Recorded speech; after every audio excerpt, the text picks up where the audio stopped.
Everybody, welcome to our live stream here on lichess and Twitch. I'm International Master Sladgie, aka William Pascal.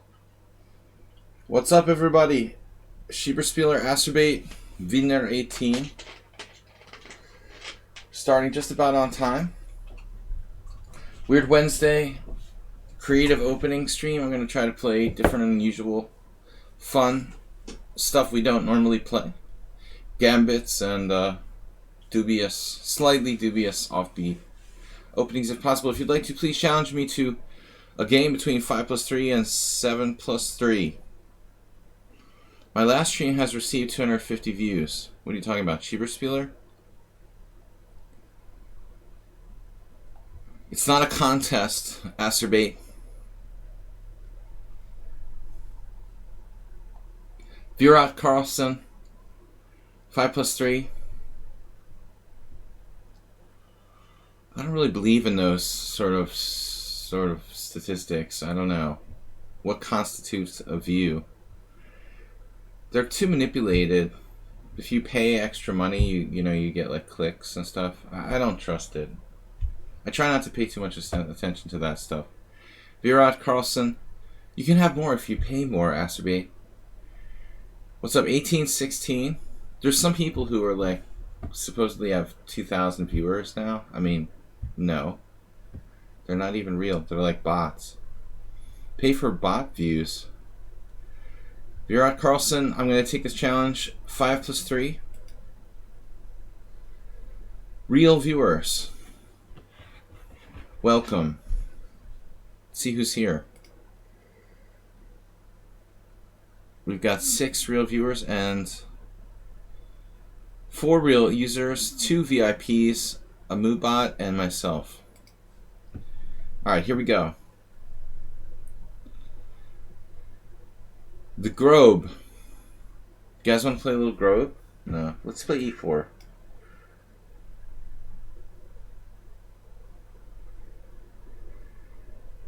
Good morning in Portugal, Dr. Master V. I want to call you Doctor. You're not a doctor. E4, C6 against the Caro-Kann, what to do?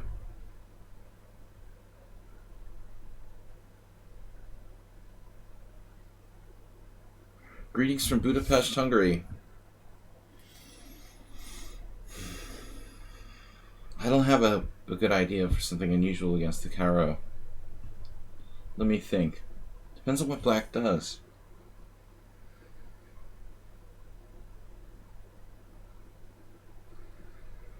Alright. This is 5+3.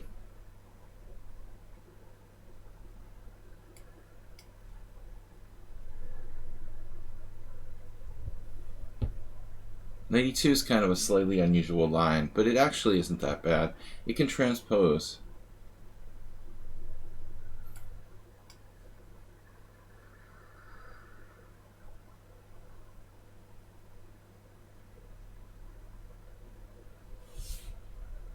Happy birthday, Georgia.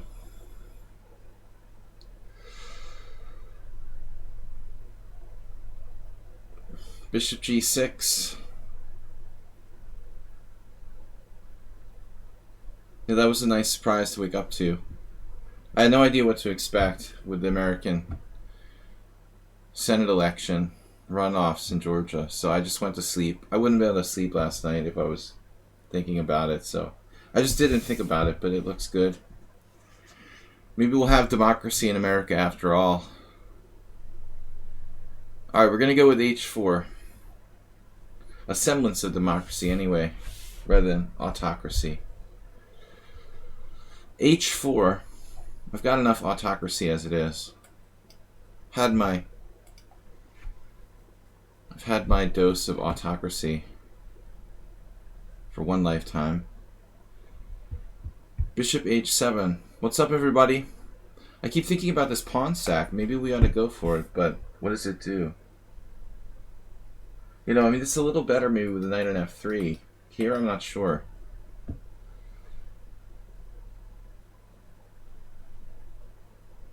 Is there any real sense in playing that move?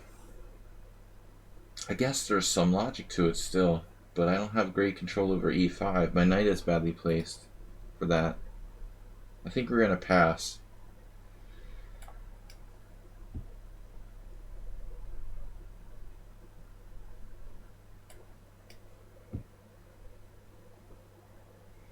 Black's slightly passive here, but I think his position's okay.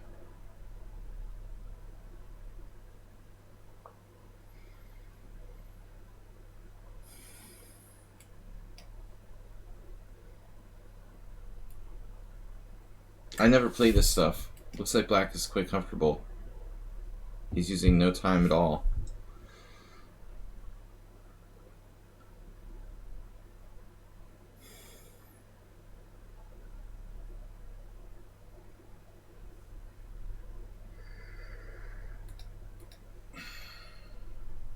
My knight on g3 is poorly placed. Nowhere to go. And I'm running out of time. He's used 12 seconds for the whole game. Damn, dude.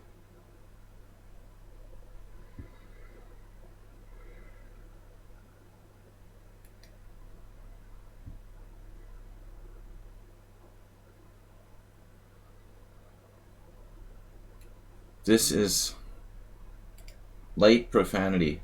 Words like damn and hell, according to YouTube criteria. Is this all theory? No, I mean, I'm trying to avoid theory. I'm playing this line with 92 that I don't know. Until here is played. I don't know after this, though. I'm concerned about keeping my centering intact here.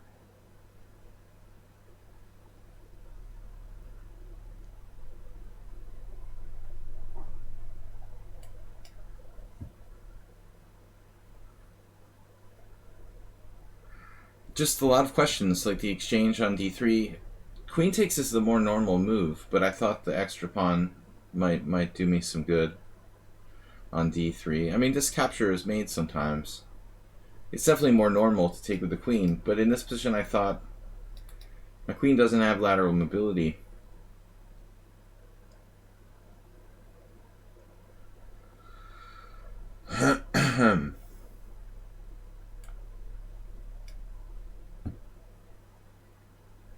White's used 30 seconds, I've used 4 minutes. What's up with that?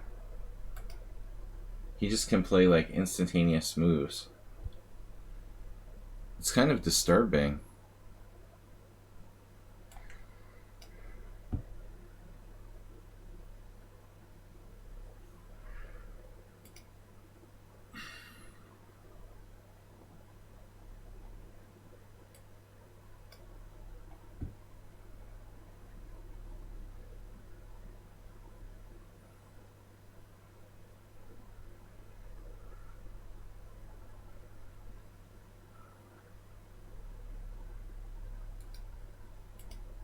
But it seems like Black has a good position, very solid. Maybe he's just better now. I guess he's just better here.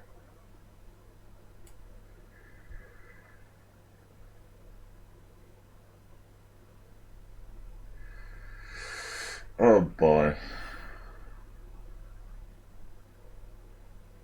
92 doesn't work. Oh man.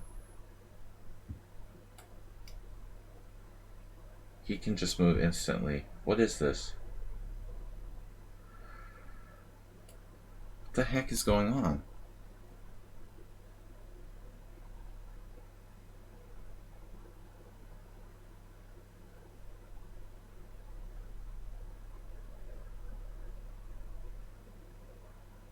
Yeah, he has home prep. I'm just lost already. Dude, what's up with this game?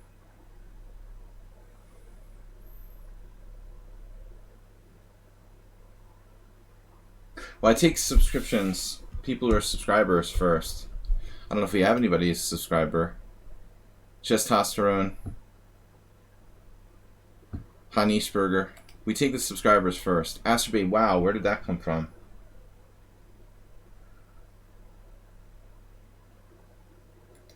I took this challenge first even though he's not a subscriber because it was the only challenge that I had when the stream started. But normally do take the subscribers first. We'll take the rest of the challenges in order. Hanishberger is a subscriber. Dude. Black's play is unbelievable.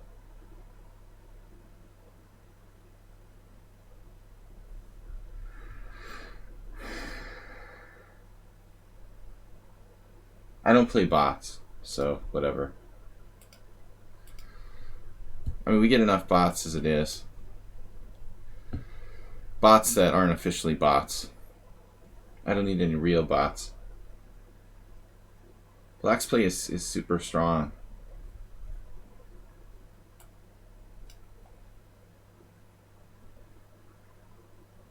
Does anybody know how strong this guy is? He uses no time for all his moves. No, I'm not going to play your bot.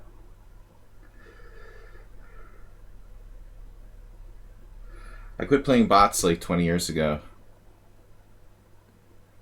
There's plenty of bots, human bots I play every day, though I don't want to play them.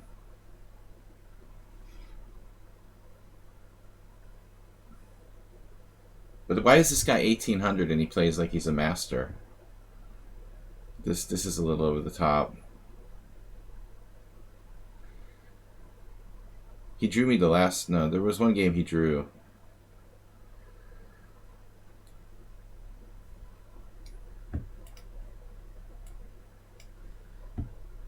He seems way too strong to be 1800 in Blitz.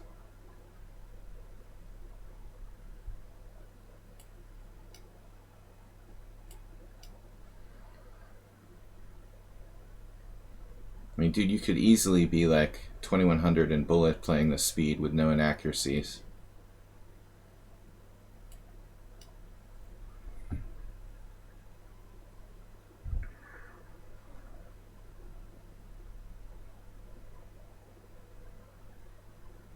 Well, I don't have to play F5.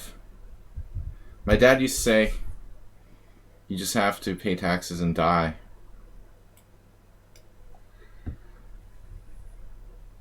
That doesn't apply in Eastern Europe, though. I probably should have played F5, but I'm so short of time because the guy is like God that I couldn't have time to calculate. Aspie, thank you for the generous donation. So he plays instantly and he makes no inaccuracies. It's a little bit too much. Way more accurate than me and 5 times faster. And he's 1800. That's hard to believe.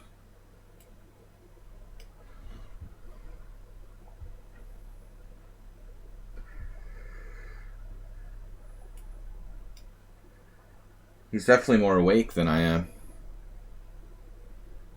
Looks like he's made some small inaccuracies, but his speed is unbelievable. And it's so compact and give me a break. You're like a master. There's no way he'd be one rating point under 2000 with the strength. Maybe he's 2000. But 1800 is absurd, honestly. There's no way you can play this one and be 1800. Yeah, he makes little inaccuracies, especially toward the end now. You know, he didn't quite play the best moves. He's making some small concessions. Now he's even worse. But I mean, overall, his play was amazing for the first, like, 25 moves.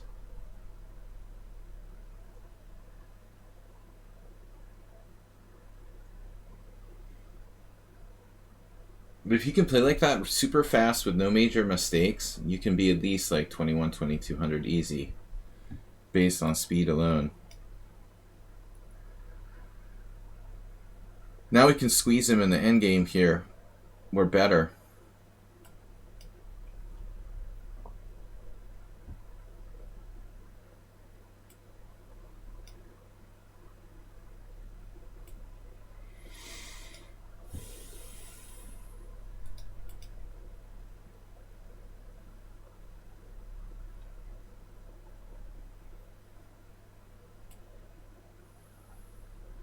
That is an amazing move. I don't know what to do. I'm like freaking out. Oh my god. Thank god he played king f7.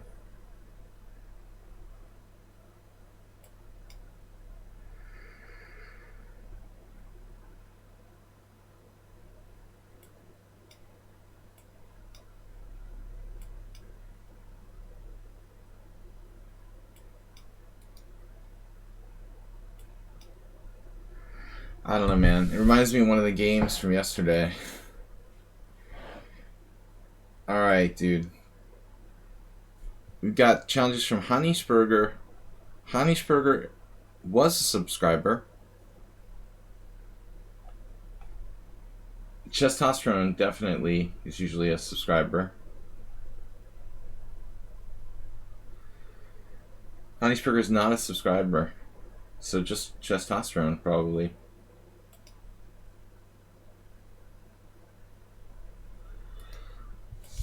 Testosterone was always a subscriber. Give that man a subscription. But he's not outspoken. Well, I don't think it was a comeback exactly. It was more like I just kept doing the same thing.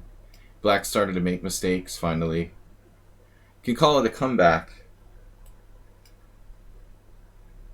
This is not a great line, but I guess it might not be that bad.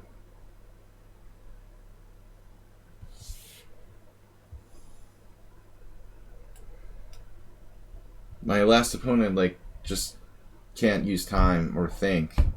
It seems like they have one speed and won't slow down. When you have a good position, you need to think and take your time. I mean, White was just like moving instantly, playing for time. If you can't win on time, what are you going to do? That's the problem. It's an increment game. It's not 5 plus 0 or 3 plus 0. You can't beat people with the clock. You have to play chess. That's why the 5 plus 3 is different. You can't expect to flag people with an increment time control. You can pressure them, but you can't expect them to actually lose on time.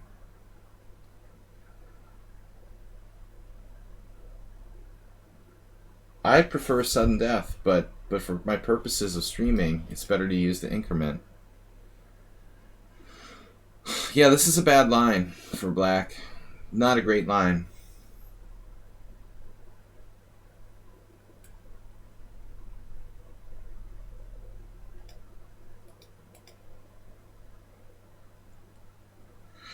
Three seconds is not enough for me, but for some people it's a lot.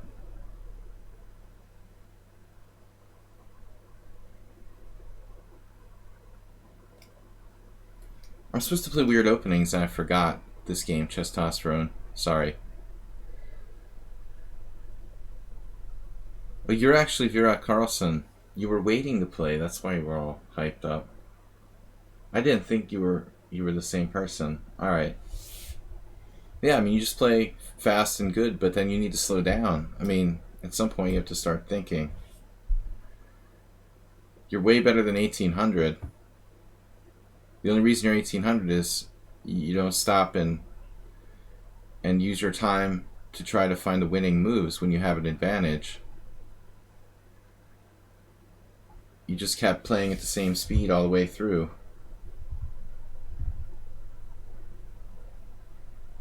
I think that's the time when you really want to bear down, when you're close to winning position. You know, you need to find a key idea or something like that that's not so easy. Thought it was my move. Oh. Oh yeah. What am I gonna do?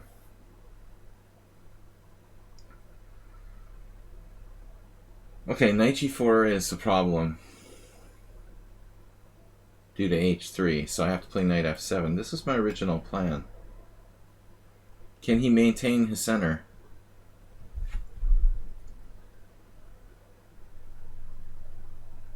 Turkey Farm. Turkey Farm got a solid rapid rating up to 2105. See, Turkey Farm has those suspicious ratings too. The low bullet rating. I'm seeing a lot of people. That super low bullet rating. Why is everybody so low rated at bullet?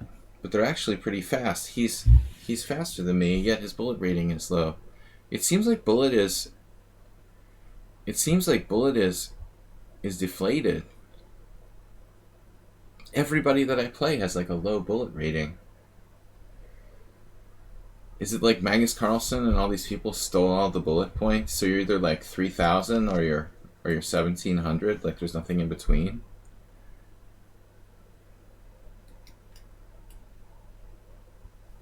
I gotta take this pawn.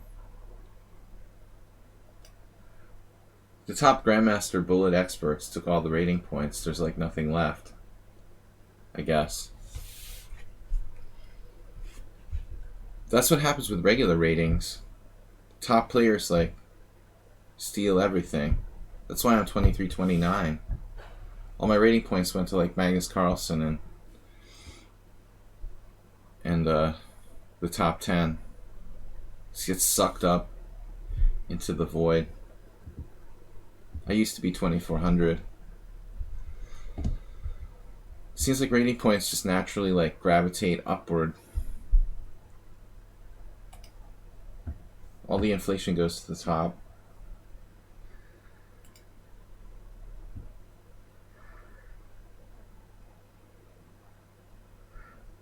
Yeah, Master V, does Zibit stream much? I don't know why I didn't have him on my friends on Twitch. I had actually seen him on Twitch, but it's been a while. He had been in my stream before, and we're friendly, but that's been over a year ago. You know, good while ago. Long time, actually. So I don't know. I don't like friend everybody on Twitch. I'm not a social media person.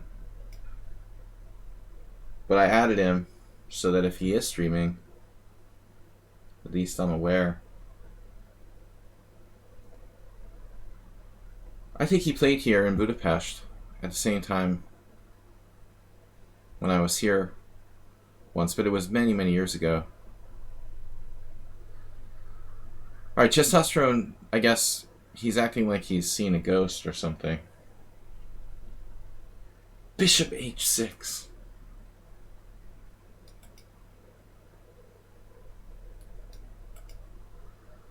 He didn't see the tactic, apparently, where I snap this piece and play queen d4 check. That's a common theme in the Grand Prix attack, or closed Sicilian. But it still seems like my structure is so bad that, yeah, he maybe has... He still has chances. This isn't like game over, because I won his pawn. I mean, oftentimes Spassky would sacrifice that pawn in the closed Sicilian. So yeah, I mean, I might easily lose the c5 pawn. But I'm happy to get rid of e5 because it totally cramps my position.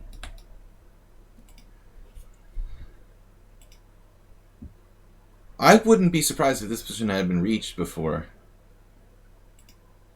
Yeah, that's like my joke, Prem, K666. A tree, you know, if a tree falls in the forest, does it make a sound? Like, weaknesses are not weaknesses unless you can attack them. Exactly.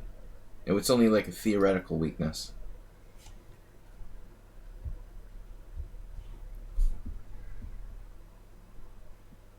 But I don't mind. I have an extra pawn. I don't mind giving that pawn back. The important thing is I got rid of the e5 pawn that was in my face and taking up space. Still, I've created a lot of weaknesses around my king side. But I open up the long diagonal for my bishop. I better remember what I'm doing here. But this line isn't good for me. I was half asleep. I'm not even supposed to play main openings. My main openings on Wednesdays. I played this. And then I forgot what I was doing. I thought it was a normal Rossolimo, so I played g6. I'm supposed to play knight d4. It's the only really reliable move for black. But I'm just so sick of that line. I played it like 1,000 times. And it's starting to drive me crazy.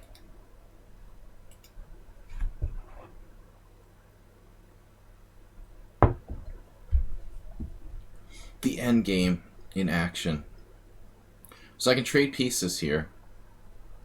I'm losing c5 anyway.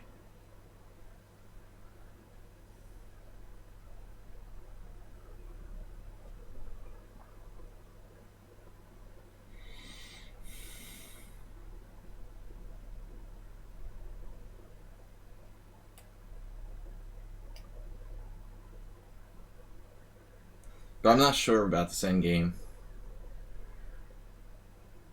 I'm likely to lose one of my pawns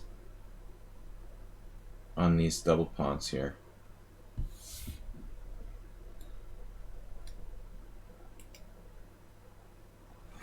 Rook e1, king f7. I want to keep my king toward the center. Rook e1, king f7. What does he do exactly? His knight is a bit of a problem. This is an awkward position for white. He doesn't want to take and undouble my pawns. I wonder if I should play king f7 or castle. I think king f7, I have to keep the e7 pawn protected. Keep my king closer to the center.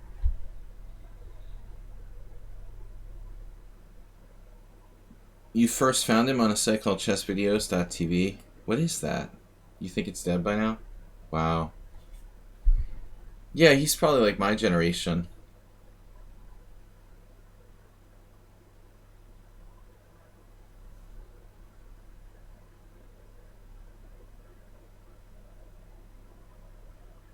We're probably around the same age. I don't know exactly. I don't want to know.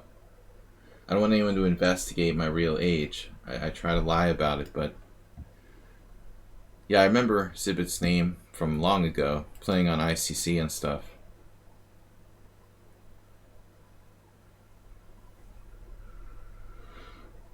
I probably played some Blitz games with him. Not a lot, but definitely old guard. Older guard. Not the oldest guard. I'm not a senior yet. You're getting close. Obviously, I'm not gonna... When I say something, people do the opposite. Vinner does the opposite. He's like, how old are you? I don't want to say how old I am, so he's like, how old are you? I didn't say it so that we could have a debate about it. I basically try to be straightforward about lying about my age. Alright, happy birthday, Georgia. This is a great move. Now he's threatening to play knight takes c5. Genius. Nice move, dude. See, that's exactly the kind of move he needs to find. Precise. Okay.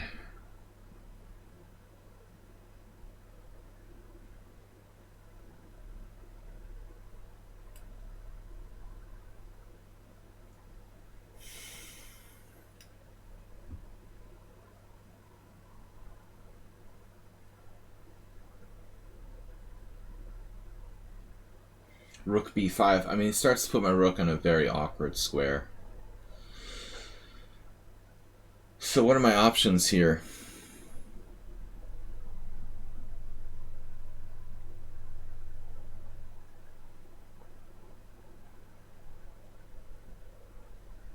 If I play like rook b5, rook a5, my rook will get trapped forever.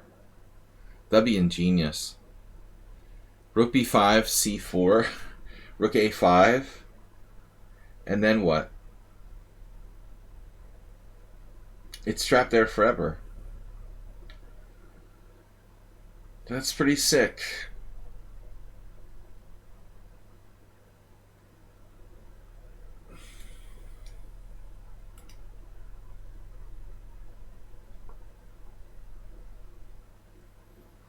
So I'm not really sure how to approach this. Rook e8. Try to play for e5. I guess. I really don't have a better idea. I need to get my... Just say goodbye to the e5 pawn, and I've got to play e5 and get my kingside majority moving. Right. This is best. try to get my kingside majority moving. That's all I can do, you know. It's like his queenside majority against my kingside majority. I want to get the pawns to dark squares. Yeah, I can't play e5 right away there.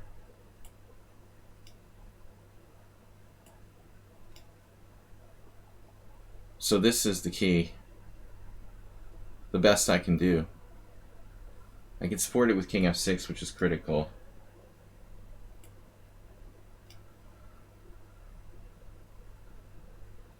Without that move, I might have a problem. I would have a problem. Now rook b5 allows d4 again. He still has d4 sometimes. Not really sure. f4. f4 will give him a big square. Whoa. Whoa. Are you even kidding me?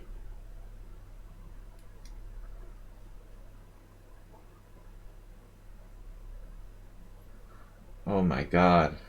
What?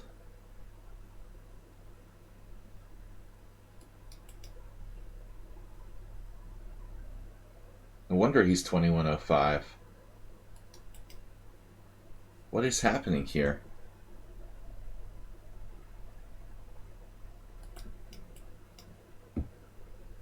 Are you serious? Dude.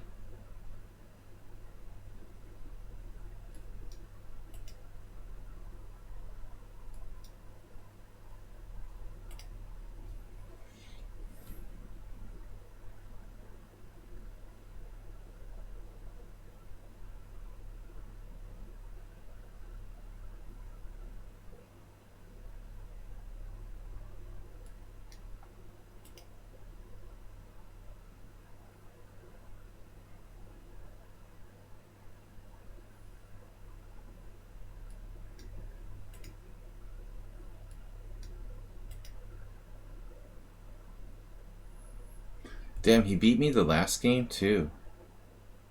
Since he came back. Just crushed me and checkmated me. I think it's a conspiracy.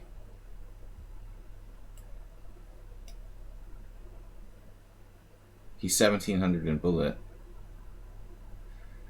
He timed out in a winning position. What?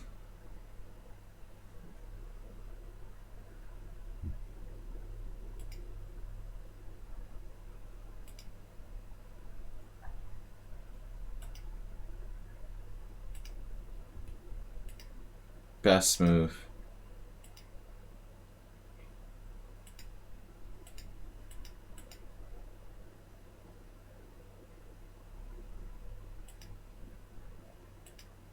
Best move. Is g3 necessary? g3 stops f4. So it seems very logical. So he's clearly better here. I didn't think so. According to the computer. Wow. 12 Xenophon lost by white. I don't agree with this, really. 12 CPL, 13 CPL, like we played some perfect game. I guess. Final position is difficult for black. I'm down a clear pawn. Maybe I'm active enough to hold with a good king, but...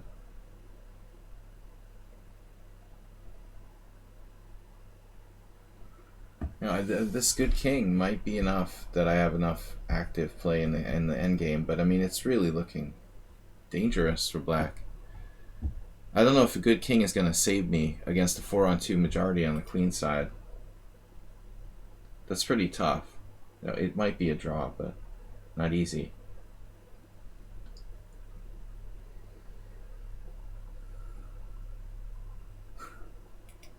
Alright guys, I am taking subscribers first. Is anybody here a subscriber? We're a little short of subscribers today. That shouldn't be the case. Chess 960. Chess 960 defeats the purpose of today's stream, which is supposed to be unusual openings. Because every game in Chess 960 is an unusual opening automatically. So let's try to avoid Chess 960 and regular openings after this game. so I can have some fun, play some experimental stuff. That's supposed to be the point of the stream. Honeyschburger. But I'll accept his challenge for now. Maybe Honeyschburger is trolling a roll. Secretly.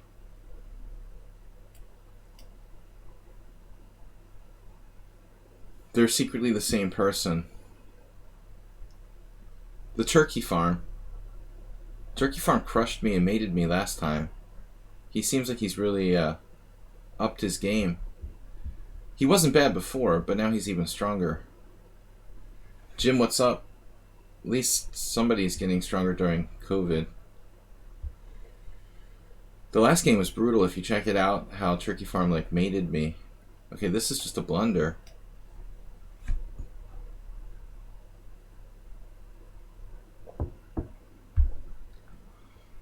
Never say you're sorry.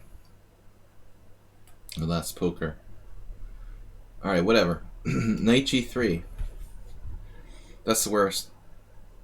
Somebody like bad beats you and they're like sorry. They don't mean they're sorry. I was responding to Honeyschburger.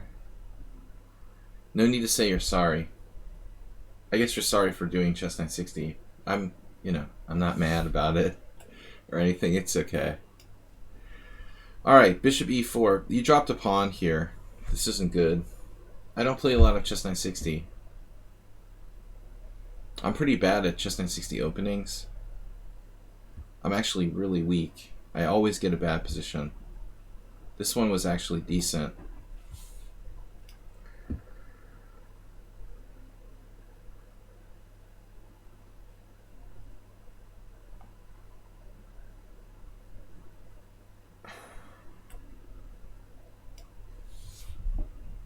Development with h4. I guess I should take the e5 pawn there. Is Schieberspieler still around? Queen f7 threatening nothing is on the way.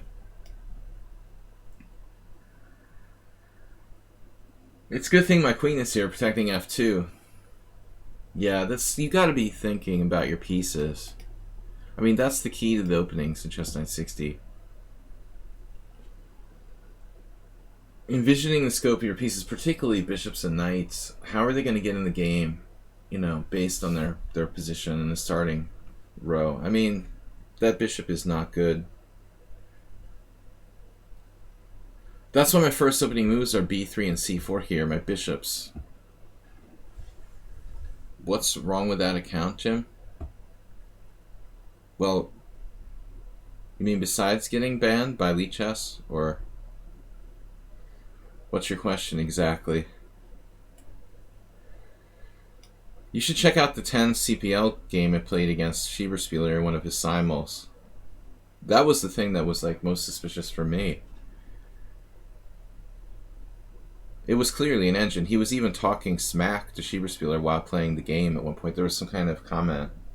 I would have done this, FM, if you did something else. I didn't report him, and Schieberspieler didn't report him, so he must have been pretty, because he didn't have that many games against us. I didn't know for sure if it was an engine. I just suspected it was. But, he must have been blatantly cheating. Maybe, like, the system just flagged him or something. He got reported himself then. Maybe he reported himself. That was my theory. He felt guilty. It could happen, An upstanding citizen with true moral fiber self-reports. I admit it, I did it. It doesn't happen often, but this wasn't good. Well, he hung that pawn on move 2. That's pretty devastating to lose the f5 pawn. The only way to continue the game there, of course, sacking the queen.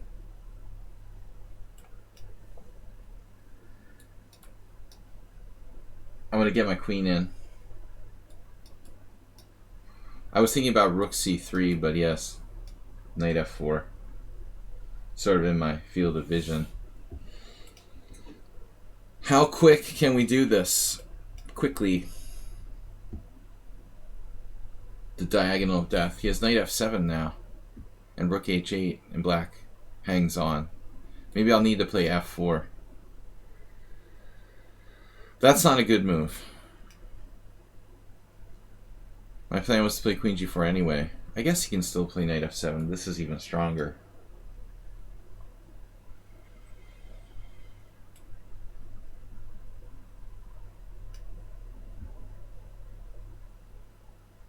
That's pretty bad. This game is over. I wasn't supposed to be playing chess 960 though.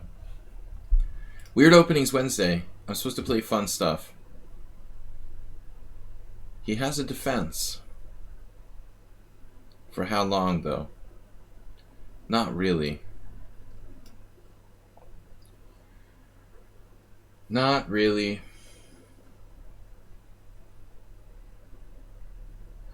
Guys, good tournament yesterday.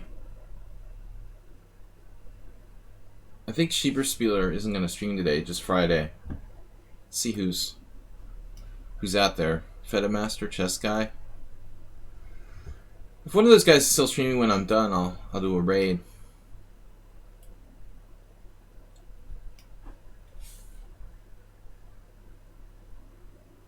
Maybe I should play for mate there, technically, with the queen h4. But it's easier to mate with less pieces to deal with. Yeah, this is over. Wasn't Hanisberger's best game. Actually, I made in 3 there. Queen f6. What's this? It's still mate in 3. Is it? No, maybe mate in 4.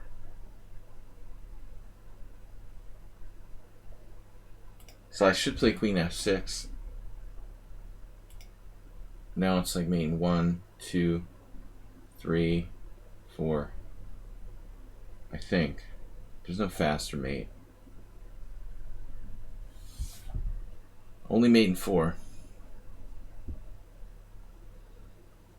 Sorry, I didn't see he moved. This is pretty anticlimactic. Yep, I wasted a move there. That is not mate in 4. Now it's like mate in, I don't know how many. Mate in 6.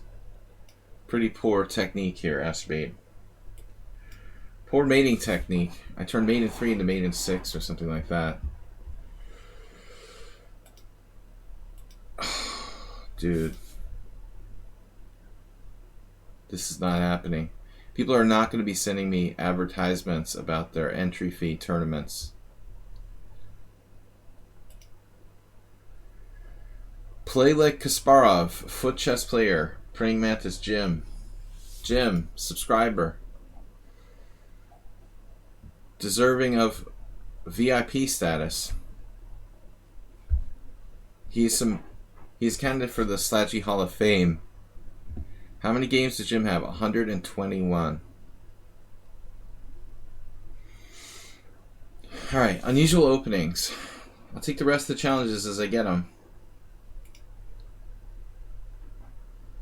Cooking spaghetti bolognese. What do you guys want to do? Something fun. I never really liked spaghetti bolognese. It's kind of the most boring. Feels like it's the most boring Italian dish. I mean, I like it, it's okay, but I can't get excited about it. Too mundane. Cheese noob.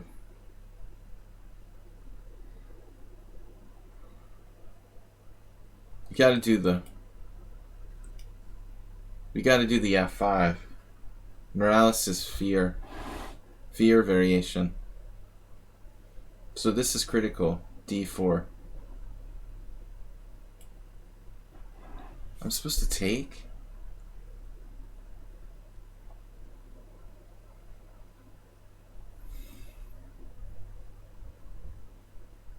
Wait, what?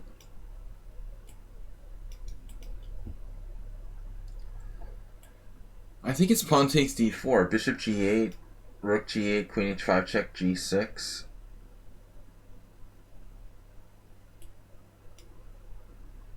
I'm probably going to get murdered here. Jim is obviously prepared. Does anybody play?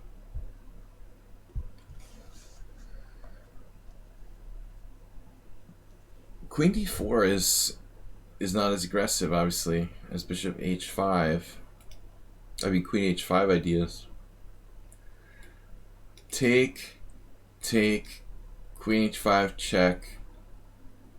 I have to play g6, then queen h7. Then what do?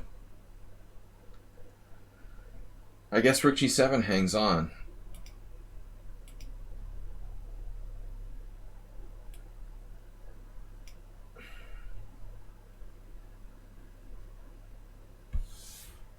Pizza. My stomach hurts. Alright.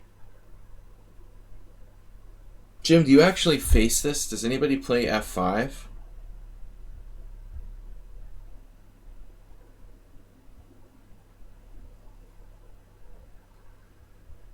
Do you face this on a regular basis to the point where you're prepared?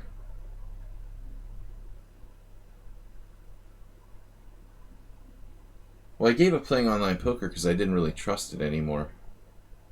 There's like no regulation. It's like going to a casino that has no regulation. I mean, I don't know. The whole thing is like a wilderness. But basically poker lost all of its popularity. It was like a huge thing. There were so many players in the heyday. It just wasn't the same anymore once it started to die off. When governments started to ban it in certain countries and stuff. I don't think it'll ever be the same. I like playing poker live if I can, but I don't get much time.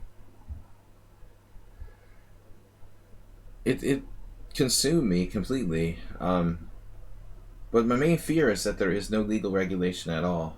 They say that there is, but there isn't, essentially. I mean, there's nothing to stop sites from cheating in some way. I mean, I'm not one of these, like, total, like, online poker is completely rigged people, but I don't like the fact that there's literally no regulation at all. I can't trust it. Queen e3. Carbonara. Oh man, you're making my stomach hurt. What am I supposed to play here? I just take? I'm falling behind in development. Maybe knight f6 is worth a try.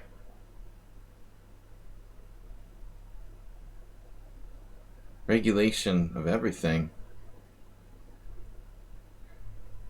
How do you know the poker sites aren't running like bots that are players?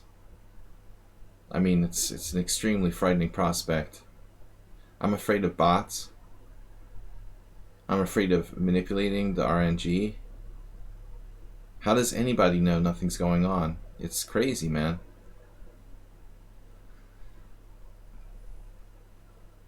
I'm gonna lose on time.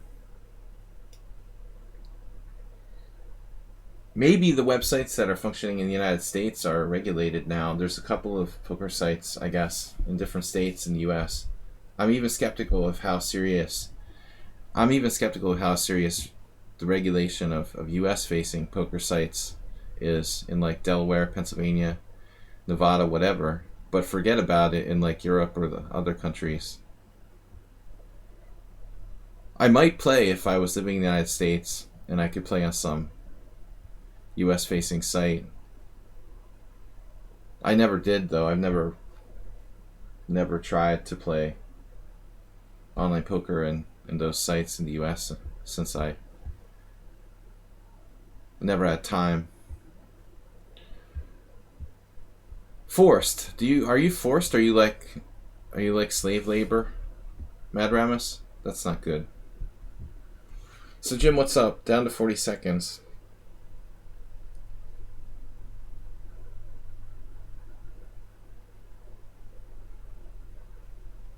Cooking is no fun when you're forced to do it, but learning is fun. I like cooking. I'm like 1100 in cooking.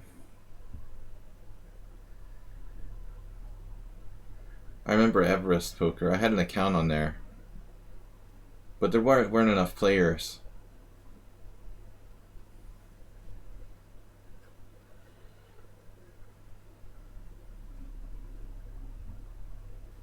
Poker was like all consuming for me. I almost quit chess completely. I played very little chess for like 7 years.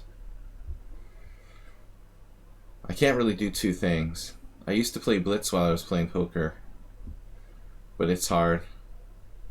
I prefer to just focus on one thing. I just don't like the poker environment now.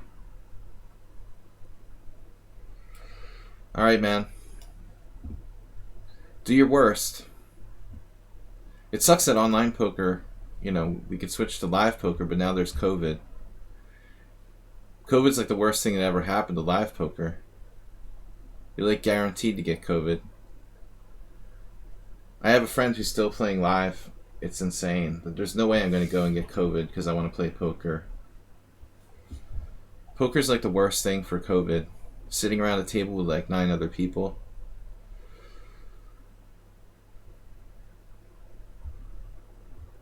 It's pretty bad for over-the-board chess, but at least that's just like one other person like sitting next to you.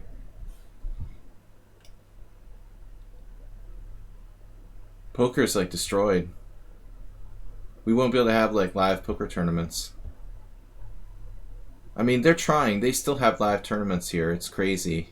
Like, there's a poker club in Budapest where everyone sits around with masks on and they play poker like from 9 a.m. till 8 p.m. or something because there's a curfew. But it's insane, man. I mean, sitting there with all these people with masks on, and it's just depressing. I don't want to do that.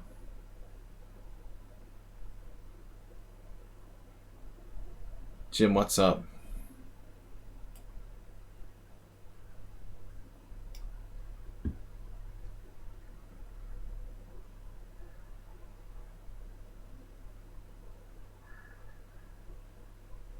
Yeah, poker's awesome. I mean, I love it. I love playing in tournaments. I'm not a cash player. I suck.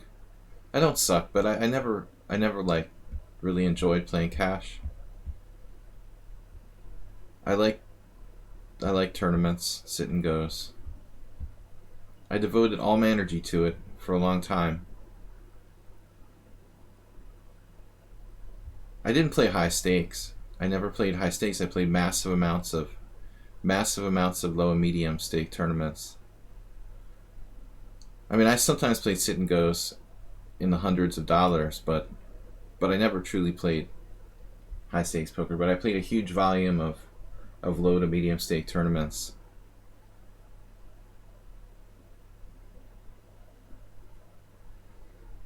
I would occasionally play in a high stakes sit and go or something, but not often. But I played massive amounts for years. So I'm going to lose here. Distracted. Blame it on the distraction.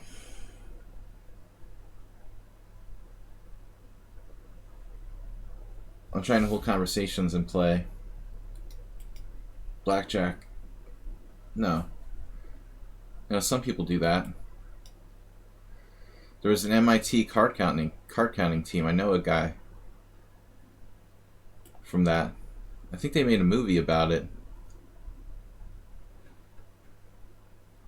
But I don't have that strong of a memory. Maybe you guys don't know that, but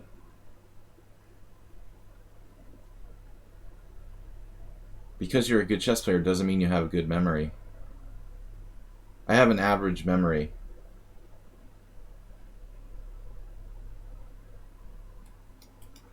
But I knew this guy. He lives in Vegas. He was formerly at MIT. He's a chess player. He was into that.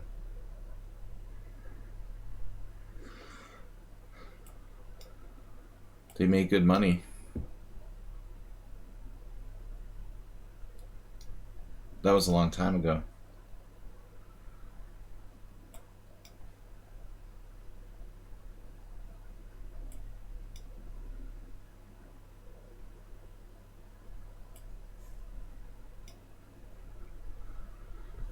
My blackjack is ridiculous. I just play for fun. I took my friend last year. I went and played some this year, but there's no good casinos in Budapest, and it's depressing. Talk about a depressing atmosphere.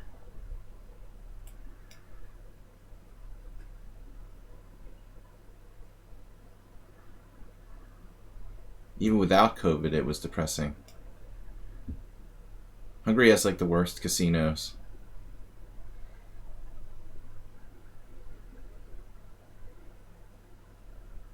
Never go to the casino here.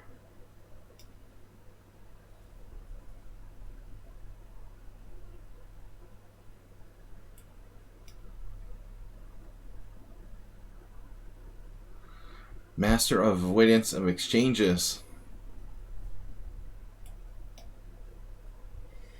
Now he's going to grab the open file. Oh my god, he found another way to avoid the exchange. Dude, you're serial avoidance of exchanges.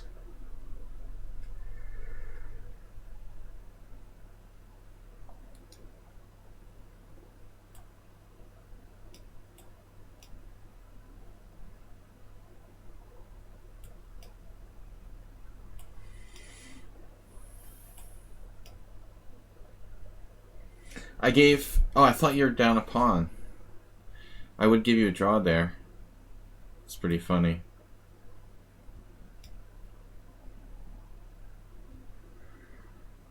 I refused the draw because I thought I was up a pawn. Yesterday I took a draw against Schieberspieler because I thought I was equal material, but I was up a pawn. Here, whatever. I mean, it was a decent game. I don't think that I'm winning. For a second I thought I was up a pawn. Yeah, you can't believe I'm 48 because I'm 39. I tell everybody. Nobody believes me that I'm 39.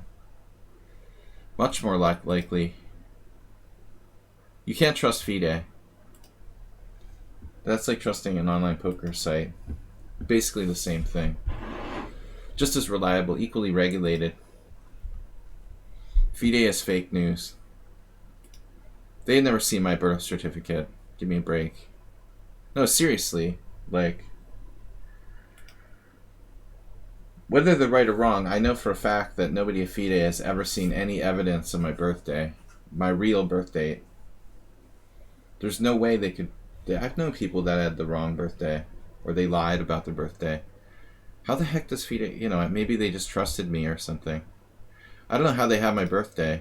How did they get it? I guess from the U.S. Chess Federation. Which also has never seen evidence of my... They've never seen an ID or my birth certificate or something. There's no way they could prove in court when my birthday is.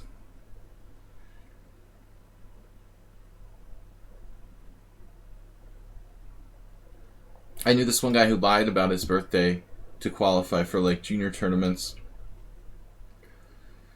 for a couple years longer. Okay, I'm playing another normal opening. I like you too much, Jim. I'll have to see that game, man.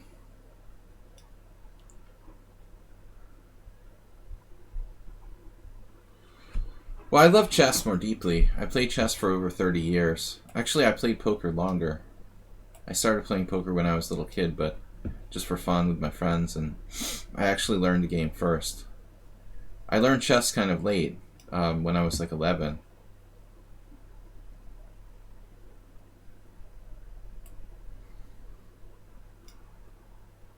I probably had this position with white before.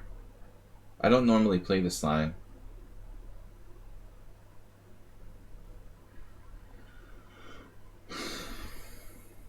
The pawn looks overextended. Can he really hold on to it?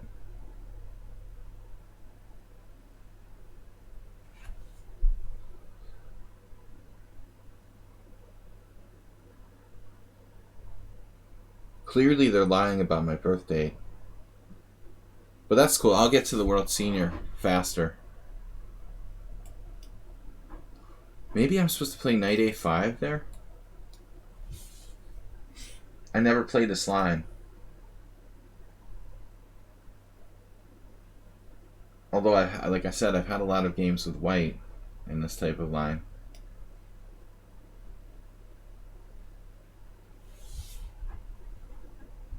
Jim, so the game wasn't that bad? I mean, every time I play f5 in the bishop's opening, I feel like I should get wiped off the board. Dude, you gotta stop with the age thing. You're ruining my whole vibe.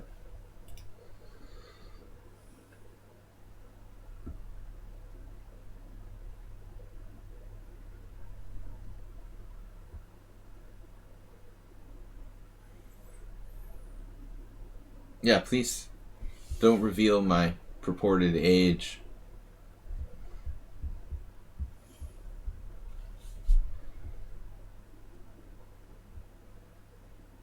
Alright, I got challenges from Foot Chess Player, Praying Mantis, and Mahmoud Alexander. I am supposed to play unusual openings. I played a line that I don't normally play here, but this is not. That's why I played it. I never play c5. I play a5 pretty exclusively in the BOGO. What about this pawn? What do you guys think? Knight d4 drops the pawn. I think he has one interesting move in this position, maybe more than one. What would Karpov do?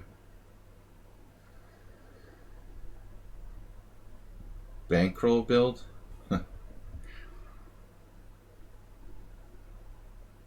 Well, I don't know. I mean, my biggest cash was like for 30,000 or something. I never won like a six-figure cash. You always hope that you're gonna like win the Sunday Million or something. The closest I ever came was the next to final table in the Sunday Million. It wasn't my account I was playing on. Well, it was my account, but it wasn't my main account.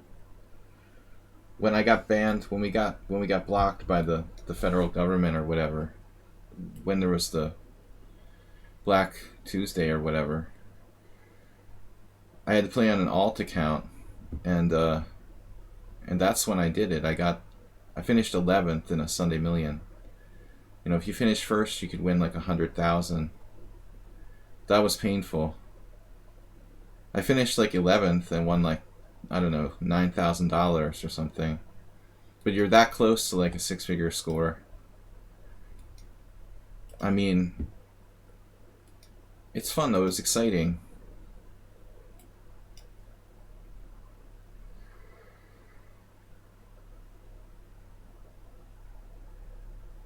This just wins a pawn.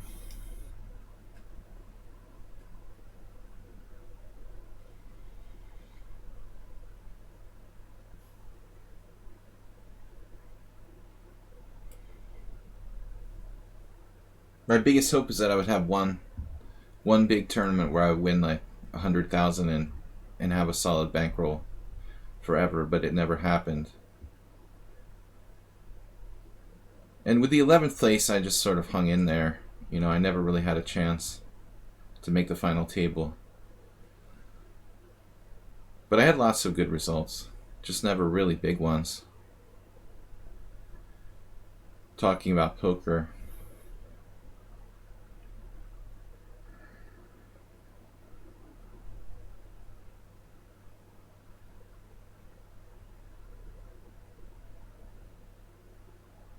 Something suspicious here. This rook is unprotected, his queen is unprotected, the bishop is unprotected here. We have to have like a winning move, tactically.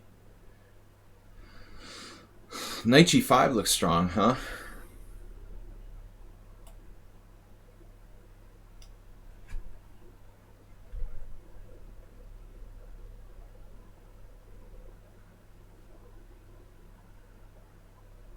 Yeah, no, I have been turned off by PokerStars for years. It's not the same. What happened was when it got sold, really. When Scheinberg sold it, it changed. There was new people running the site. It's never been the same since then. They're like scammers. It used to be a great site.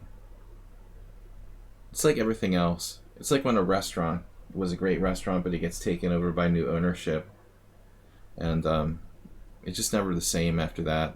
It has the same name, but it's not the same. Knight f3 fork? What knight f3 fork? I'm in check. I have no knight f3 fork.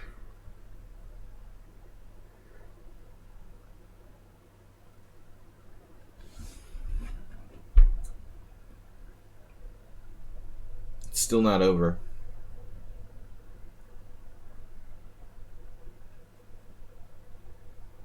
Oh, I do have check. Alright, I have knight h3. No, I'm hallucinating. I'm starting to have hallucinations. Okay, I have check, knight e5.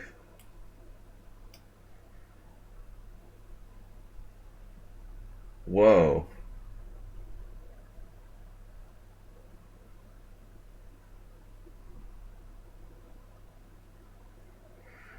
Yeah, but Vera Carlson, I really don't want people like making suggestions during my game while I'm playing. Like we're having a discussion about the game.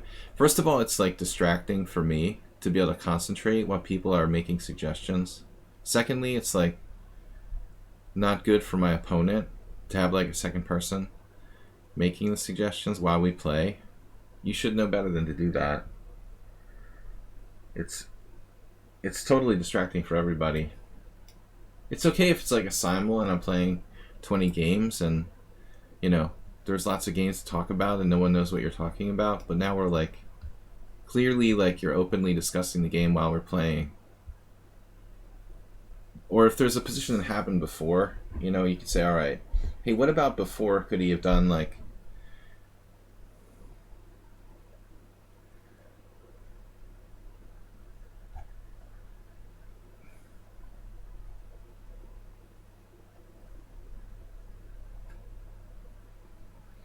Feliz Reyes Magos. What's that? It looks like something in Hungarian. Magos. Sounds Magos. This guy's pretty strong though. Prem. 666. He's paralyzed. I still don't see a way to finish him off.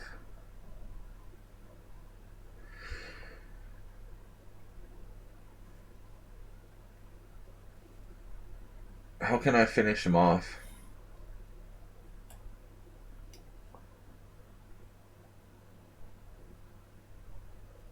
I'm getting a headache from this. Oh, the three wise men. That's cool.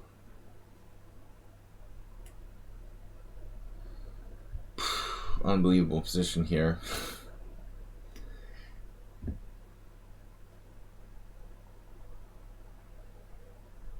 Got all four pieces down on the back two ranks with a massive development lead.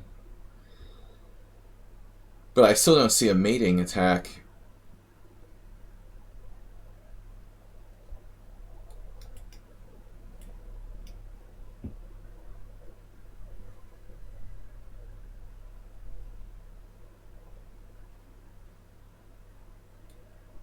Where's the mate?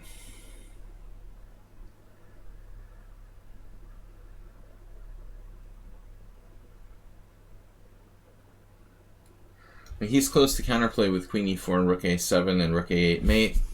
It's still not mate. I would still have rook c8.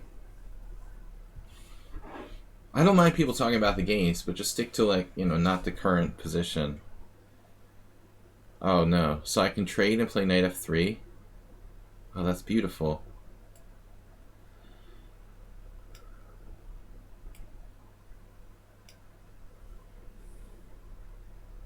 I like this position too.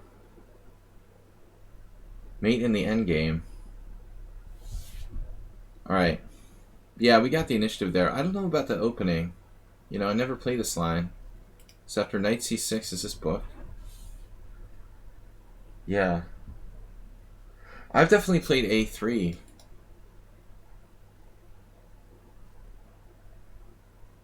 With white in this position. I had several games against Lichess, Bertzes, David. This is a move that I was unprepared for. And I didn't know I was supposed to handle it. So I played it right by accident. See here, knight e1, the Karpovian knight e1. I was afraid of this, reinforcing the pawn on d5 with the knight coming to d3. Also interesting is knight h4, this Queen's Indian idea. The key is his pawn chain, if he can reinforce the d5 pawn. I never played this position before. I never played this line with black. A couple games with white. It's more or less okay for black, though. I think this line is decent. It's a good variation, probably. It's funny, there's a game in a tactics book. I have all the tactics of the first Saturday tournaments. I had a BOGO in a similar line where I lost. That must have been an A5, though. Alright, we've got weird openings Wednesday. Mule Skinner. Let's play Footchester. He's been waiting forever. Then I'll play Mule Skinner. And he's been here since the beginning. The next subscriber challenge, I'm sorry, is Mule Skinner. And I don't know, is anybody else a subscriber? Weird openings Wednesday.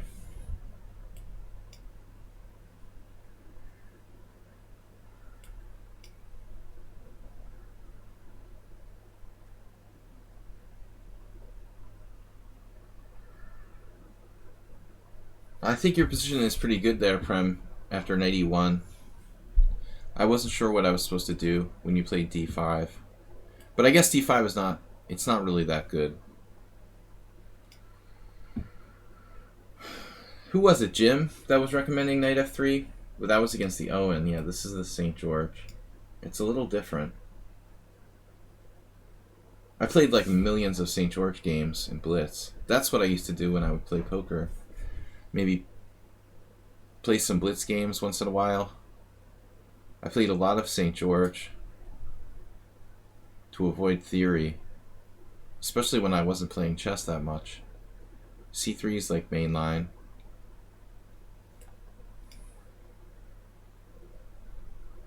This is a good practical opening. It's not good because of the weakened queen side in general, but I think in Blitz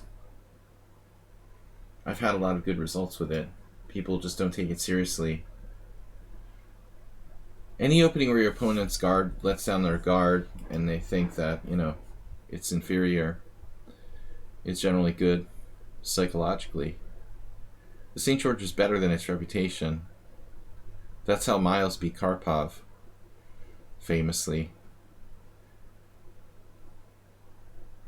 So a4 is the right idea. I'm not certain about this position.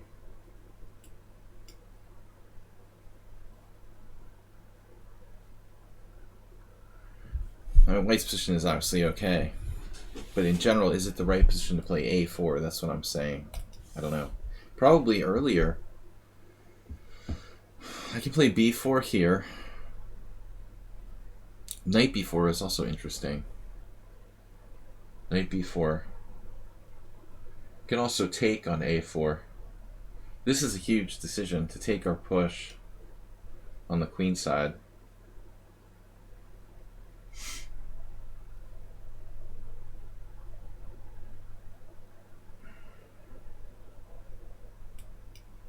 He gets this square.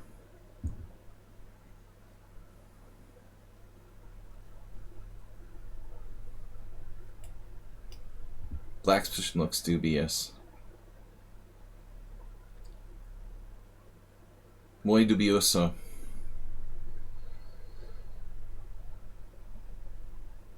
Yep.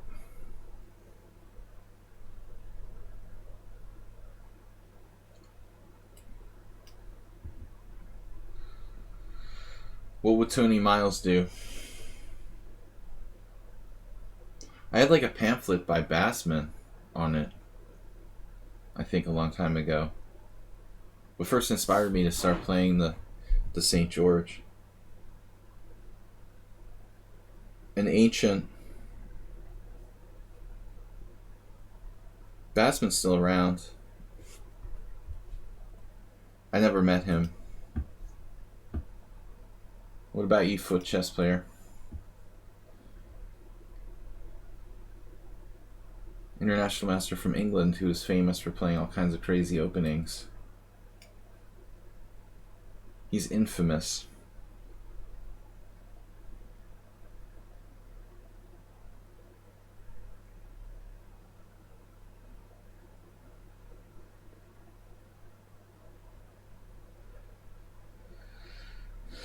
Appears we have a problem here. My move order wasn't the best. Can I play d6? I'm not sure that would help me in any way, other than giving a knight e5 square here. I can't play bishop e7, so it's hard to develop. I guess I have to play h6. It's ugly though. It weakens my king side. This is a bad position. Looks like a bad position. Maybe it's not as bad as I thought. The one thing I'm certain of is that it's not good.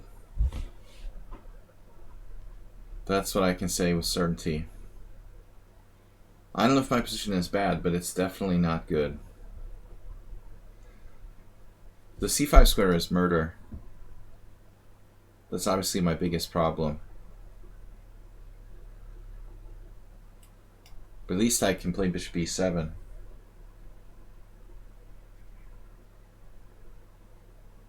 Mark Hebden, who's a casual friend of mine, I thought it was amusing, he would always say that when the position is bad, it would start to creak. I guess the British players say that all the time, but it's kind of amusing. That's what he would say now. It's like a ship that's going to start to fall apart. Hear that like creaking sound? I think that's the frame of the ship that's breaking apart. What about this position here? h3 is slow.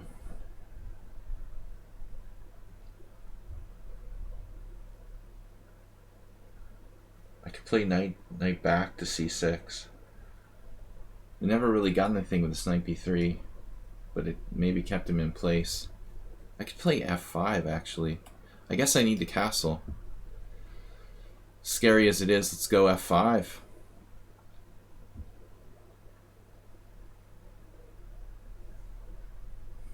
He's going to get that e5 square.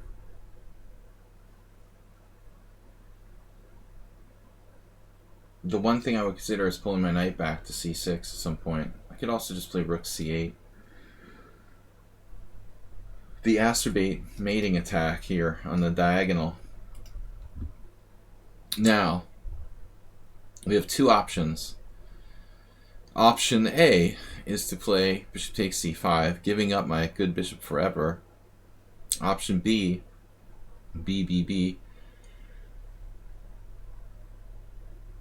is to try to halt the creaking with bishop c6. But in both options look grim for black. Very high level game here. Foot chess player.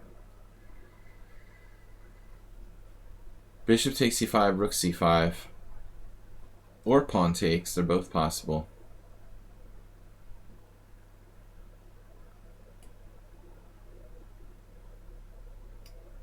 We'll try to survive.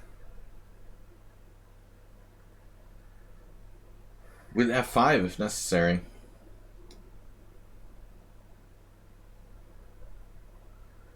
Man, that's funny. Searching for Bobby Fischer probably has like a second life after this Queen's Gambit thing, huh? People looking for another chess movie to watch. I haven't seen it since the year it came out. I don't remember, was it like 90, 95? 94? It was 94 or 95. I saw it in the theater.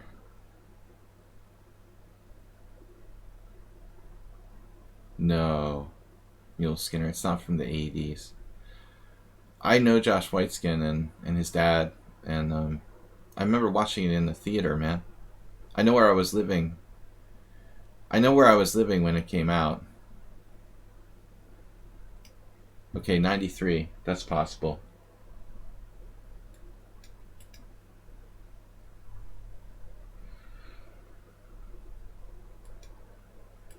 I didn't think it was 93, but I believe you if you looked it up.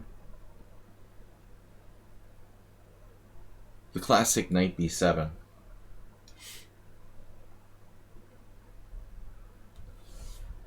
Isn't there a scene where like the kid plays like his queen out early?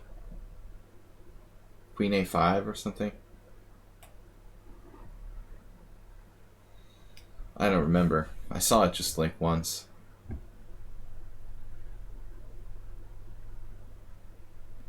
But chess player lost a little bit of his advantage with that exchange.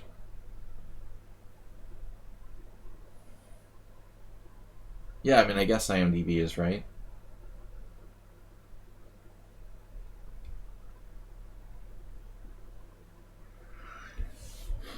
'93 is possible.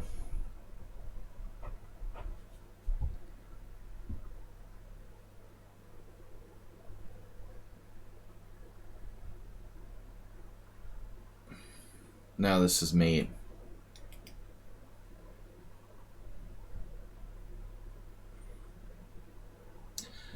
Mate is mate.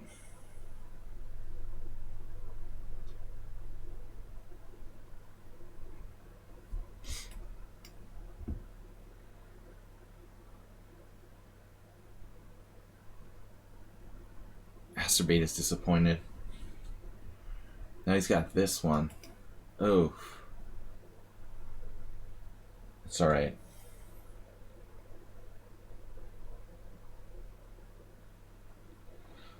Everything's okay. Oh my god. I know. Takes Queen D3, F5. So what's up with that? Takes Queen D3, F5. Pawn takes F6 en passant. Rook takes Queen H7 check. What the heck? I guess I have to take my chances here. Hope I don't get mated.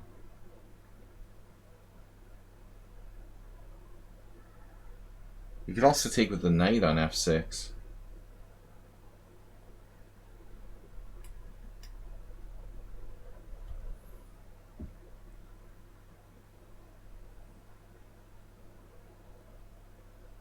Oh yeah, that's mate on F7 with the...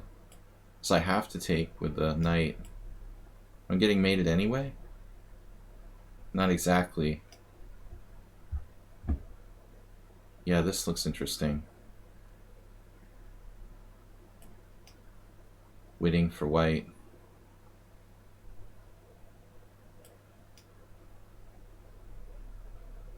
I knew it was a matter of time till foot chess player beat me. With a crushing display. Bishop takes H6. I saw it coming too.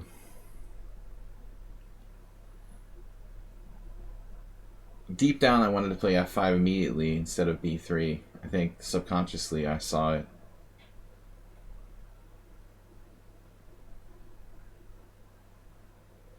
I knew that B3 was like pushing for too much. If I play F5 worse, I'm still clearly worse. Rook takes C6. Wow, that's unnecessary roughness.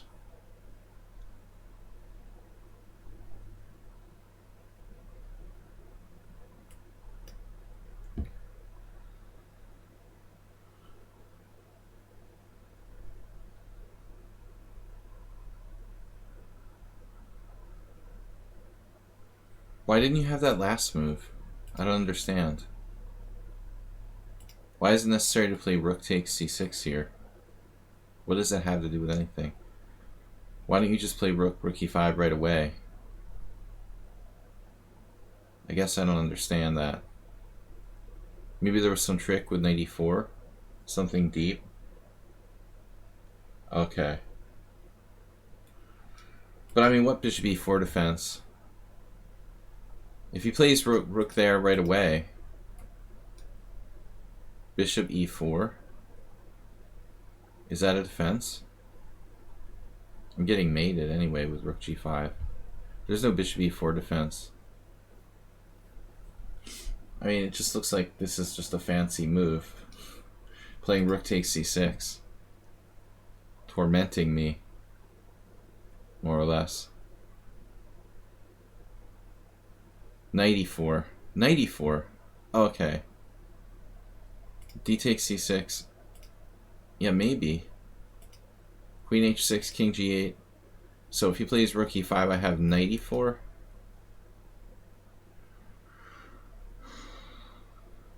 I'm still probably lost there, but whatever.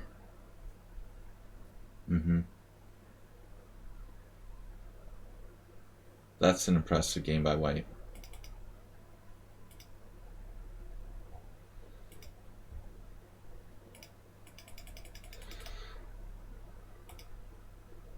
So white had lost a lot of his advantage, allowing knight b7, but he's still better.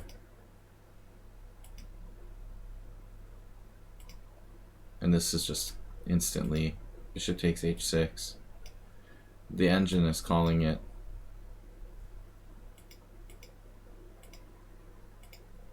So the computer also wants to play b3, but then changes its mind. I thought like f5, but it's still clearly worse for black. So it looks like I'm strategically lost, even after the exchange of the strong knight on c5, which is pretty amazing. Here, giving my king flight squares to play bishop f8. This looks bad as well. I mean, what do I do?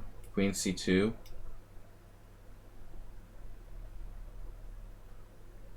There's no defense.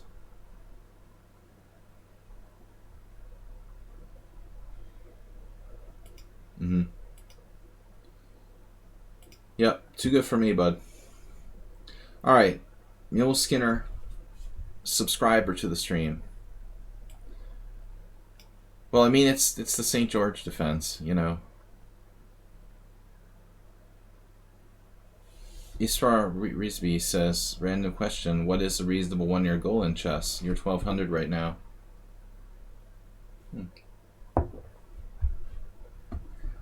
Well, it's kind of ambitious, but I think 500 points would be my... Are we talking about ambitious or reasonable? I always assume people are looking for the maximum. The maximum, I think, realistically is 500 points. It depends on how much time you had to put into it, obviously. Alright, I played the Sicilian.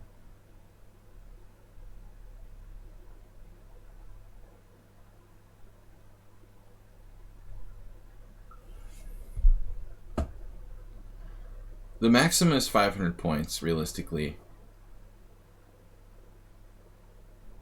Yeah, I mean, I'm talking about online. Since there is no real chess, practically, a real chess is sort of dead because of the pandemic, so maybe in some places it's not. But even where it's not dead, like it's a lot less tournaments than there would be normally. So I was assuming you're talking about online.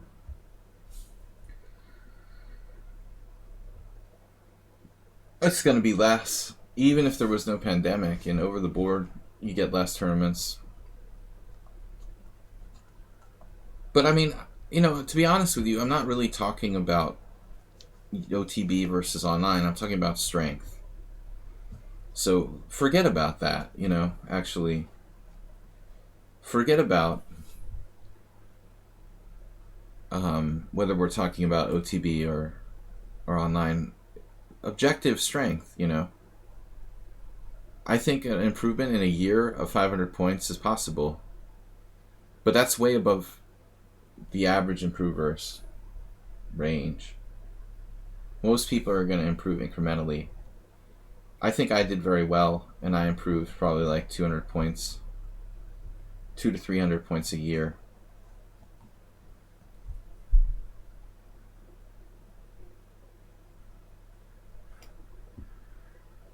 Alright, Master V. Appreciate you guys subscribing to my channel. Don't focus too much on ratings, but strength, yeah. Obviously, like, online ratings are more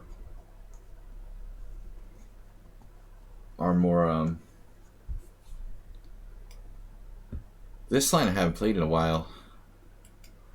Online ratings are more inflated than over the board, but whatever. It's not that different. Maybe there's a slight difference. It's not that big a deal. So this variation, man, it's been a long time. I had an over the board game in like 1998 that I recall. Was the last time I played this.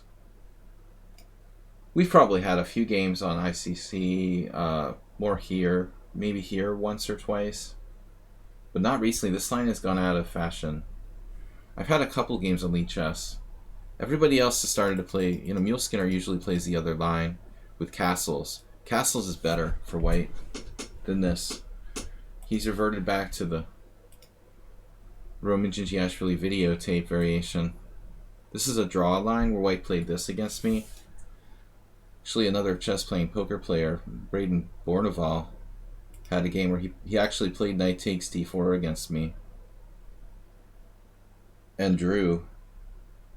After knight d4, knight e4, bishop e4, bishop takes d4 check. It's just very drawish. There's nothing that black can do to avoid that. This is like the main move. And then here, I think that black is better. I played a lot of games in this in Blitz. The b5 move is an improvement on theory. This is just not a great line for white.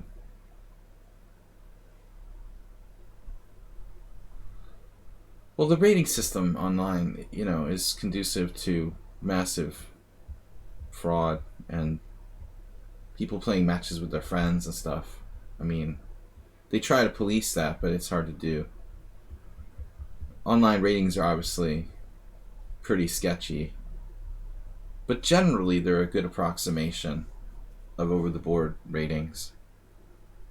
My ratings are not that different. I mean, maybe there's a couple 100 points inflated. In my case, it's like 100 points. It's fairly close approximation of my real over-the-board strength.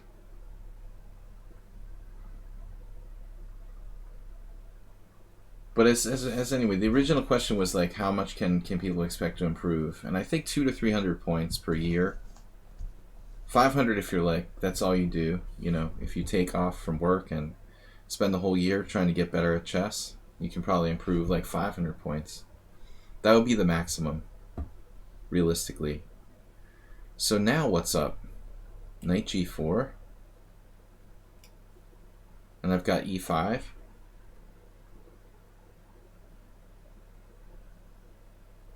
No problem at all. I think that it can only help you. It can only help you to expand your horizons.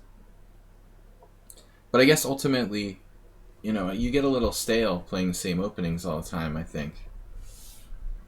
That's why I started playing e4 when I became master level, even though I had never played e4. I had played it, and it's not fair to say that, because I actually started playing e4 in Blitz when I was like 1700. But I never had the courage to play it in an over-the-board game till I was like a USCF master. Then I like didn't have this goal of master to think about, and I was like, all right, whatever, I'll just start thinking about expanding my horizons. So I started playing e4. I think it can only help you. You can gain more knowledge and draw ideas from it. e5. What else? Yeah, black's clearly better.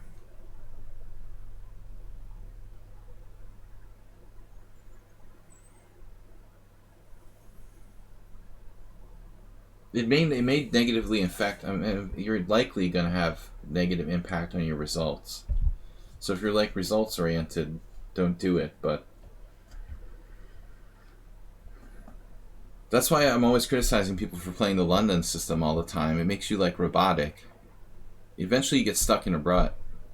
I can play any kind of opening: c4, d4, e4, knight f3, g3, b3. I don't know, Mule Skinner losing his dark square bishop here is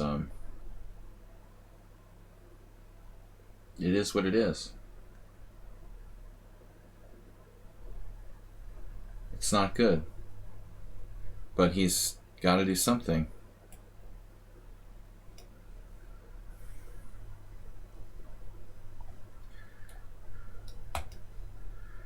This becomes very strong. This part of the idea is a minority attack on the queen side. I wonder though. He can't just leave this pawn on f4, right?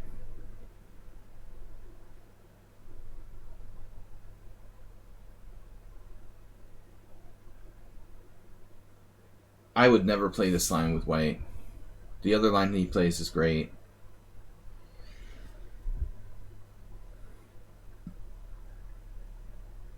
Yeah, I'm gonna take that.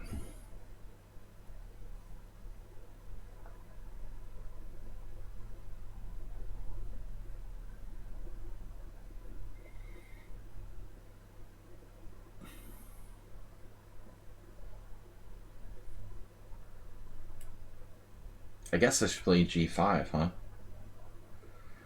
Didn't occur to me till now. It's the king's gambit. We've got to be careful, though.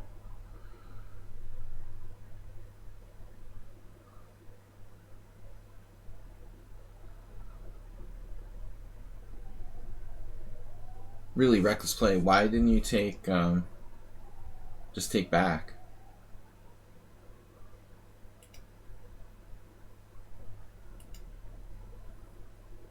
I don't understand why he just didn't take on e5. It looked reasonable.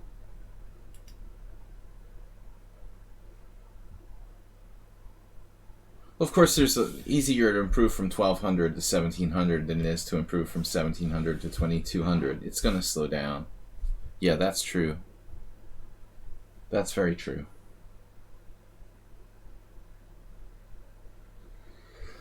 Master V says, it will be right now, but for bank account, not by any other method. Oh, I'm going to go to the bank. Subscribe to my channel. I didn't understand what he was talking about. I thought he was like subscribing to my channel on YouTube. I hope he's not like physically going to the bank. Subscribe to my channel. It's not expected. Don't break quarantine to subscribe to my channel. Okay, Mule Skinner's lost his mind completely. Dude, that's nuts. H4. It's the king's gambit. Wow.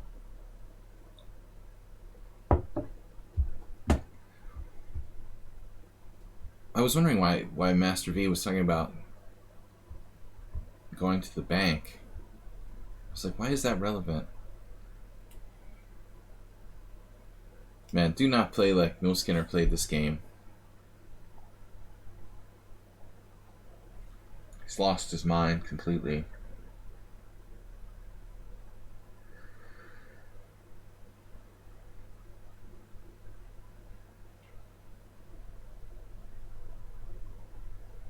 I wonder if he can hold us together somehow.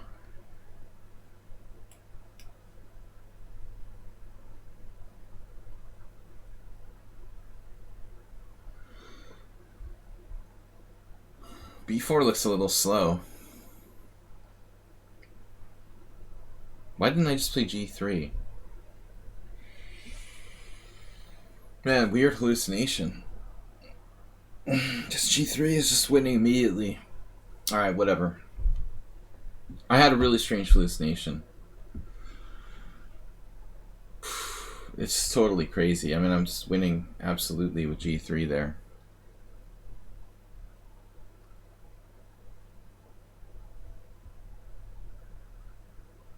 That was a very bad idea. Give him another.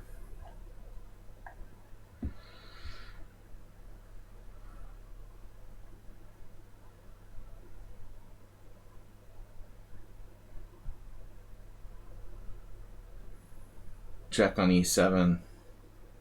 I was winning easily. Now it's not that simple. Maybe he can walk away or something. Okay, it still looks winning.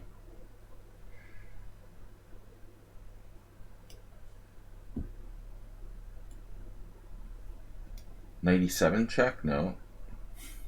That's not happening. I'm actually analyzing knight e7 check.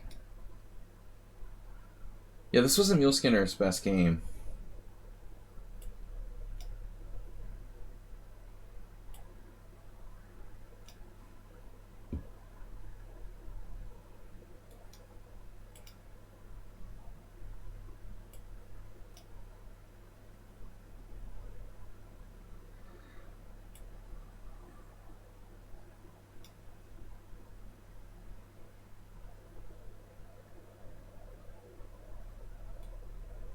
It's one way to win. Multiple queens. Yeah, I don't like this variation for white. You are better to stick with the line that you play. Bishop d3 is weak. This line is strong for white, the castle. I'm very frustrated by that. Castles is way better. Bogey Knight challenged me to 7+3. I played a lot of games that weren't unusual openings today. But Muleskinner a little out of practice, maybe. Playing not his usual line. Maybe he wanted to do something weird for the stream. That's my theme, unusual openings. Alright. So, let's try something.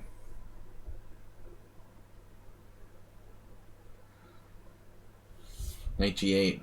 I had one of my students face this in a game, and he didn't react well.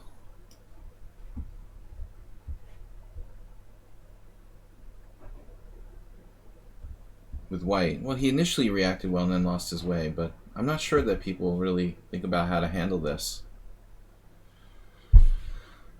Black can also play d6, I guess. Carlson has played this so-called Brooklyn variation with black. That's what my student played. The other move for white is c4. I think that's more dynamic. Basically a kind of Caro-Kann.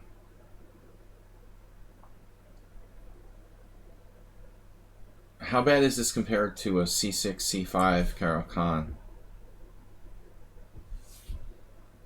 Guys, welcome to the stream. Tomorrow night is my subscriber stream. So for the subscribers, we do game analysis. If you want to submit a game, you can do so, and we'll analyze it live here on the stream on Thursday, tomorrow night, 6:30 CST. No problem at all. Feel free to submit a game. I have submissions from Ubatis, otherwise known as Spectacular Camel, WJ Loof, Astrobait, and Princess Chess. So we got room for like 6 more games. Let me know if I've forgotten you. Astrobait, you're in there? I don't get notifications when I get messages all the time on lichess, so sometimes I overlook people's messages to me. This is the exact game my student had. I think here his opponent played Bishop g4.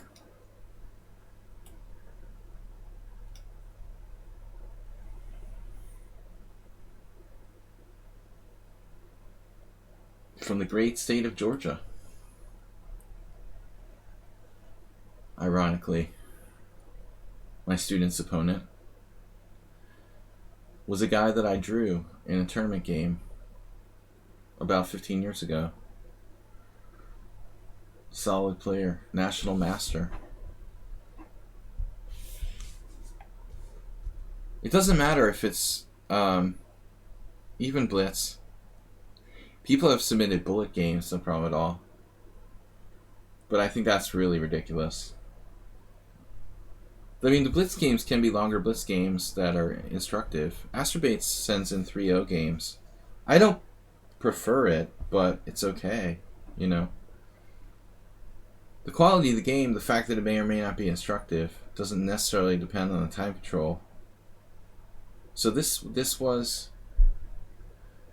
It's possible that my student played this move in his game. We looked at f3.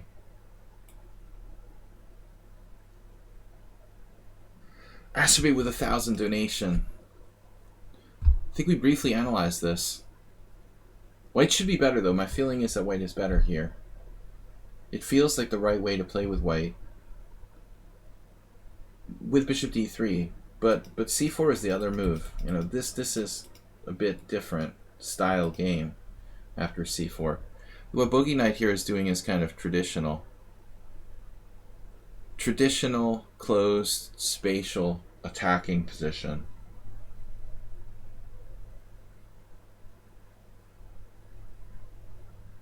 Now what do I do?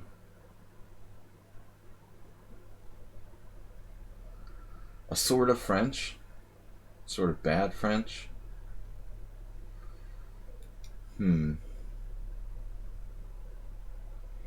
no longer have any experience to rely on here. It's basically a French. Ashby, thank you for the generous donation. Do we have Astrobate with 2,000, Mr. Slow 333 for the last 3 games he beat me in Simul's. Agnes Karadusky with 100. Those are the donations for this week. Move 11, 500 bits donated. 5 gift subs donated yesterday. Astrobate's 475 bits away from the next bit badge. Believe me, Magnus Carlsen's games in Rapid Chess in the See Things Masters, fast time control does not produce like good games necessarily. But if the game has some instructive value, that's the question. It doesn't have to be perfect. It can be a bad game where you made an instructive mistake or have a question. So don't feel bad like you can't submit a game where you made a blunder or something. Alright, f4. White's playing correctly according to pawn structure strategy.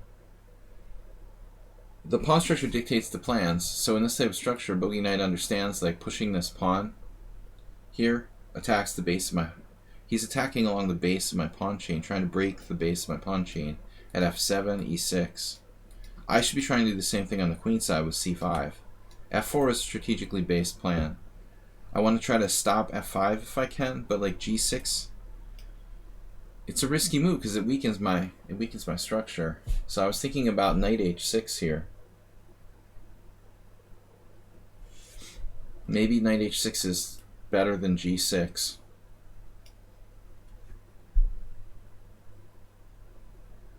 It's a dubious opening. I'm playing the knight g8 Alekhine, and I've never really played it. I don't have anything as far as experience in this, although I've played the regular Alekhine's defense. I don't think I've ever played knight g8 more than once in a Blitz game. But this guy played it against my student, and I thought, yeah, this is kind of fun for a weird openings game. It's strategically based play by black, but he is down a tempo. I'm basically down a tempo in a French.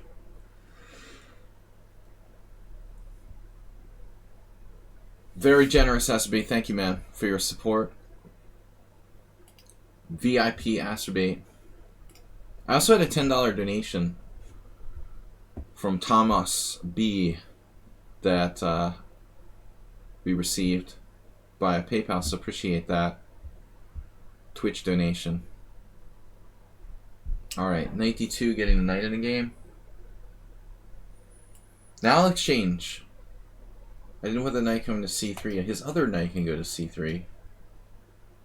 That's a key square, though. I think getting the knight to the superior square on c3. Oftentimes black wants to wait with this exchange so that he doesn't get to put his knight on the better square. Here his knights might actually gel better, though. One on f3, one on e2. However you want to gel.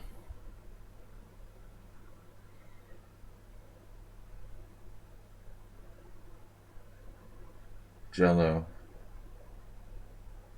Knight b4. The developing move of the year. Queen b6. Knight b4. Knight f5. My knight on h6 is not good. Knight g4 with the fishing pole astrobate. Not a really reliable plan. So let's see knight f5.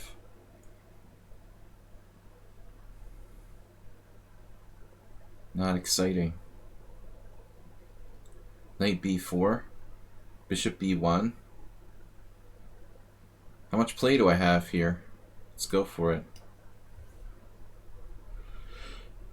The c-file. Maybe rook c8. We'll just leave the knight on h6 to its own devices. Hopefully it holds up f5. I'm going to go for counterplay on the queen side.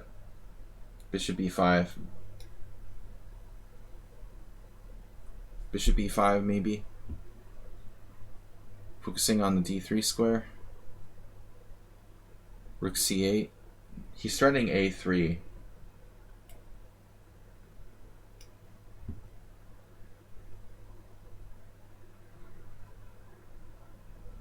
I could exchange my white square bishop if necessary,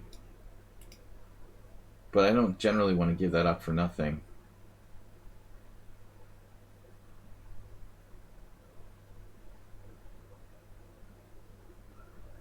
I'm a little concerned that black is worse here. Just worse. Perhaps, I was going to say rook f3 for white. His move's a little more natural. Au natural. God, I'm terrible. I never studied French. Can't even pronounce like the most basic phrase. Rook to c8.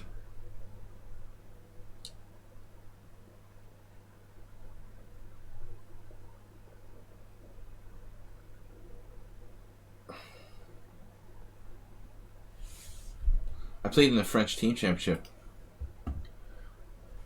for 1 or 2 seasons, and I had no clue how to say anything in French. That was awkward. Bishop takes... What about rook takes c1, actually? Rook takes c1. Queen takes c1. Bishop takes e2. Rook takes c1. Knight takes c1. Bishop takes f1. Looks kind of cool. Is that reasonable? Am I losing a piece here? Better not. This is also opening up, potentially.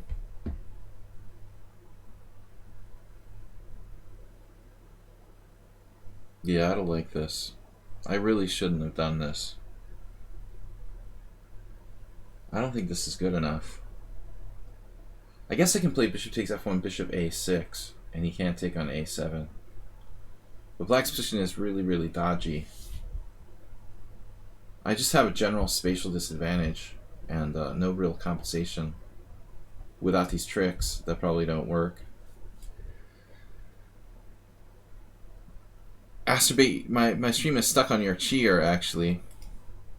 If your stream freezes up, just refresh. I don't know about you guys, maybe it's my Firefox, but my stream does freeze a lot. Mr. Slow from work. I have some other viewers get in trouble from work, so be careful with that.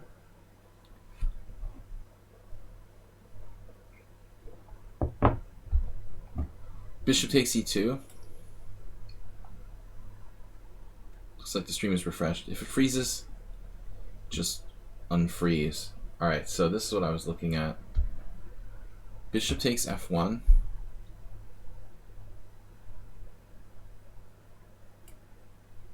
This position sucks for black.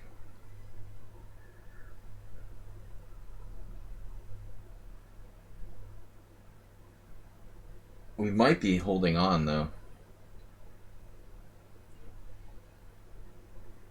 Now I have the awkward choice of queen b6 or bishop takes b4, both of which I don't really like. At the end of the day, his space advantage...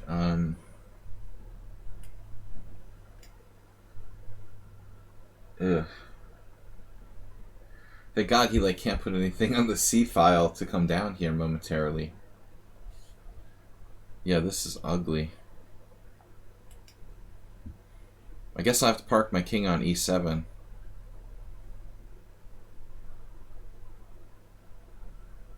Free parking. Bishop C2, bishop takes B4, bishop A4, check, king E7. White has compensation for the sacrificed pawn. Of course he can play B5.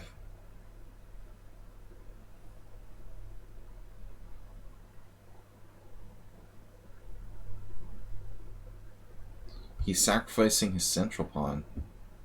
Now that seems over the top. But I can't just do anything.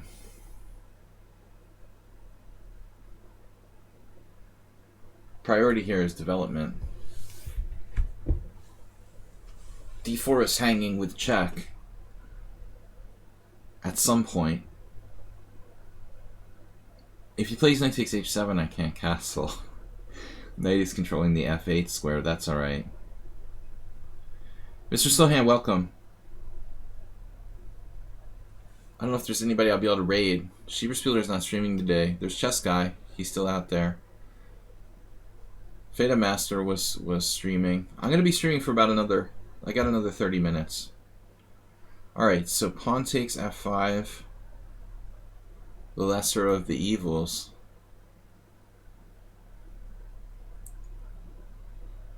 I guess. I don't want him to destroy my pawn structure.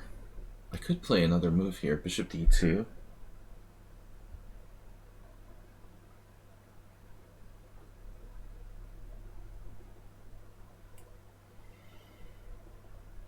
That seems stupid, though. No? Maybe not. Not stupid.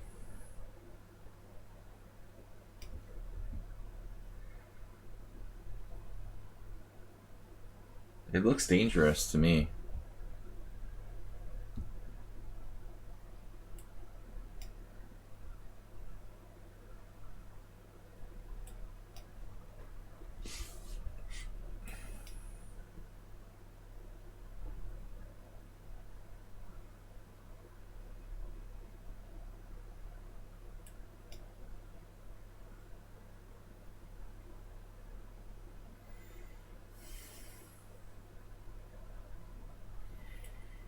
Permanent residency. Hung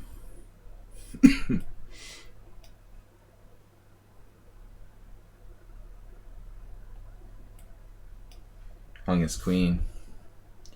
Alright. Yeah, I wonder about this opening. How far did we go that's known?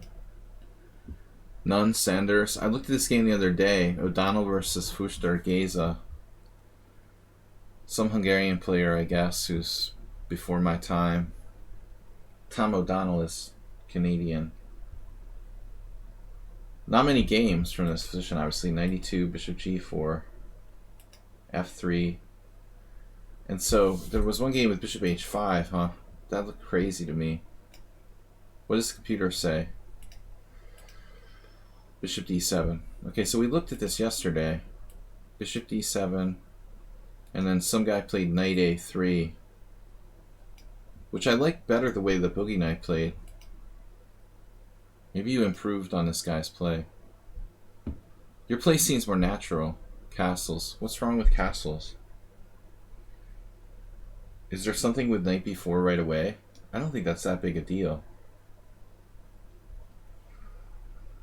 f4 is fine too, which is what you did next move. Yeah, I like the way you played it better than that game in the database. Knight a3 is really kind of awkward. Just like these pieces are fighting over the c2 square. Anyways. So what do we got? Half an hour left? Don't cry. You have to be good first. Someone on sound with a 2020 donation? Oh yeah. He donated on Saturday. No, Sunday. For the simul. $10. Blunder Ponda.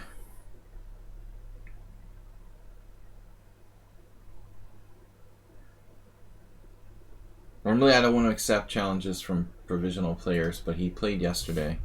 I guess we'll have to accept him. Alright. Where's the cheesy noob? Let's play Birds opening. Yeah, my general rule is not to accept any challenges from people with less than 100 games.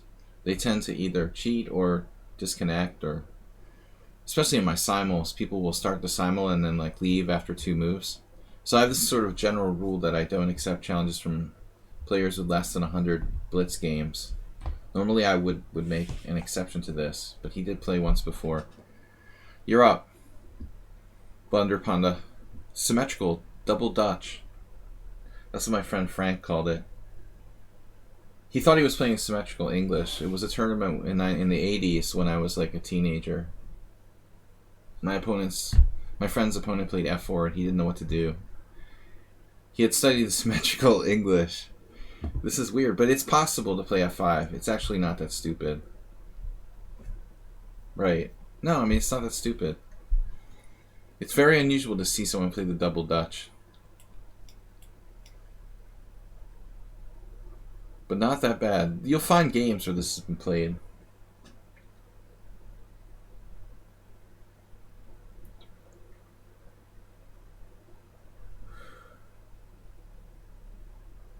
Max Sladgie.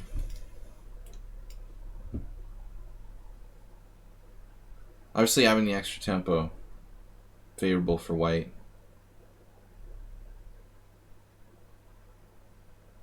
Can I play e4 with the pawn sacrifice? First one to take the initiative wins. Wow. So you're just copycat. Copycat strategy. Unbelievable.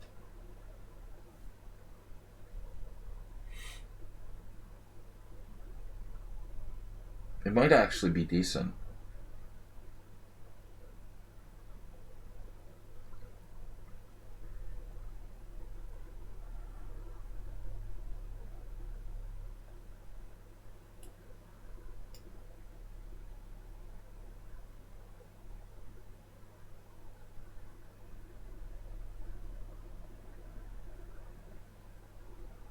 You can't copy forever in chess. Most people learn that fairly quickly. I'm not sure if this is good for me.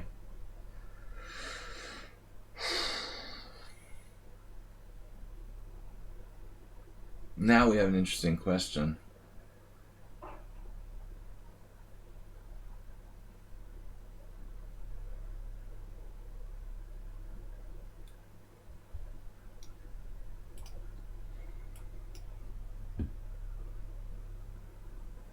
Maybe I blundered already. Wow. Blunder, Panda, 1600 in bullet.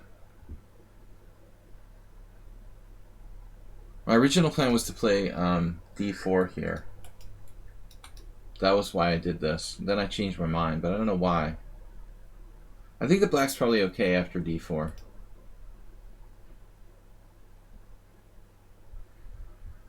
Bishop e4 is okay, but I think you had better. What do I do after queen d4? It looks like maybe I have a move there. It's super scary for white, though. I don't like it.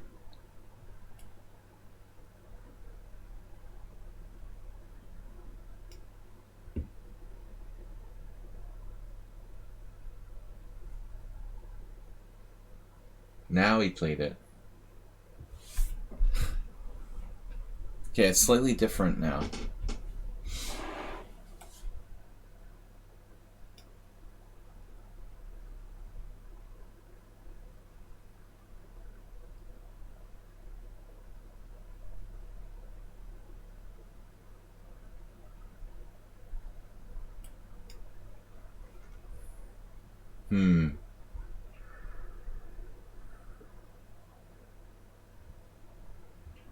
I see.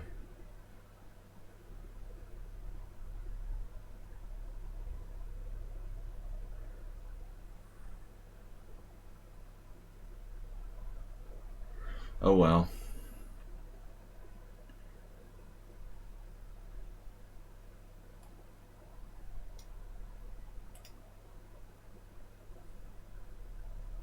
Looks like we're in trouble now.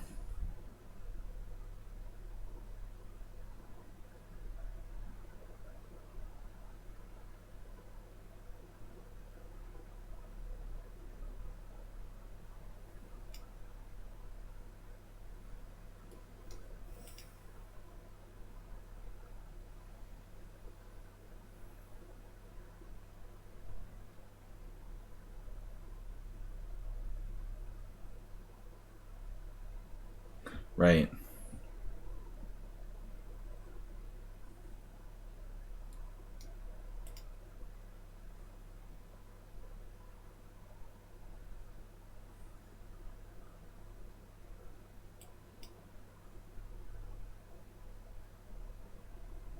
It looks like we're lost. Blunder Panda. 43 games. 1600 in bullet. But you're 2253 in Racing Kings. What's up with that?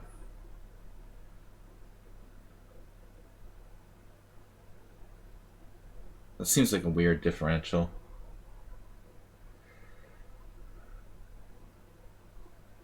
Oh. I don't know, man. Whatever. This is why I don't play players with provisional accounts. I thought he was like a beginner. I'm just going to have to institute the rule again. So let's check the engine. What's the best move here?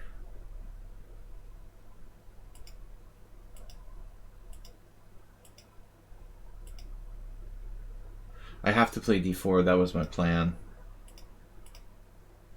Bishop e4 was engine move. I was actually thinking that queen d4 was better, but it's unclear. It looks like bishop b4 is even stronger if you use the engine here. And now queen d4 just wins immediately. Yeah. Queen d3. I'm lost after queen d4. Probably. It's a 1600 bullet player who plays 15 CPL games. Whatever. Very interesting. Thanks for the game. Alright. Missing the point.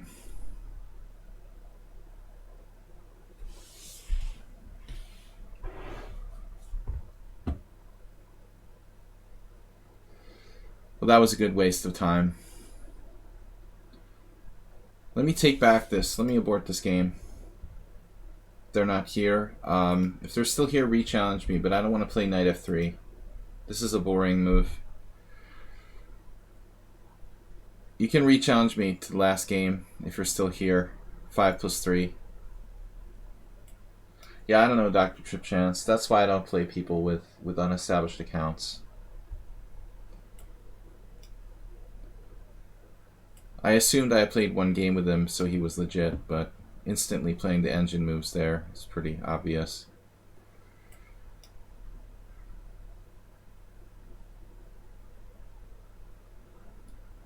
Knight f6.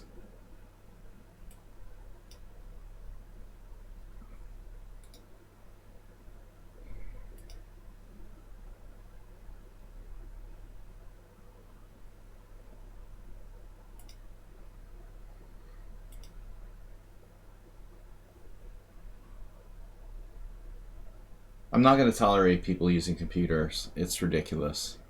I try to do this to play a game against me using an engine to impress your friends or whatever. It's really lame.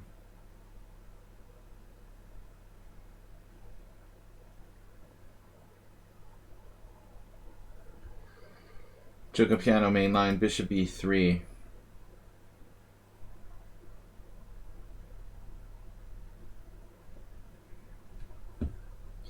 Rook e8 is kind of unusual. I mean, black has to be careful of the f7 square, but I guess it's okay. You can always play rook e7.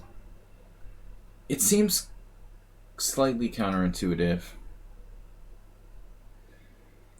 But he is indirectly putting pressure on e4.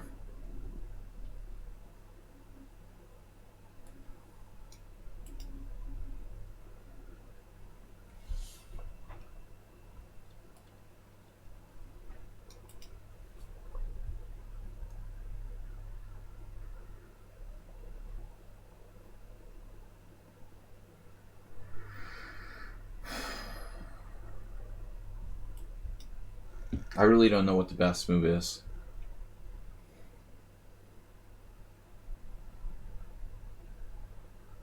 Now I have d4.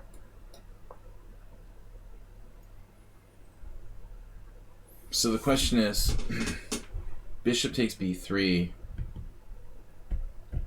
queen b3, doesn't work. Bishop e6, pawn e6, d4. White is slightly better. I don't know if this is best though. Praying Mantis also beat me in a crushing game.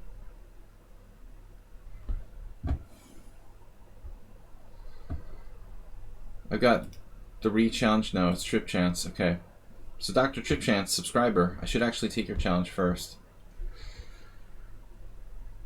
We had 5 gift subs yesterday, which I appreciate from Move 11. One of my friends actually got one of the gift subs, which is funny. He doesn't really play, he just watches my streams sometimes.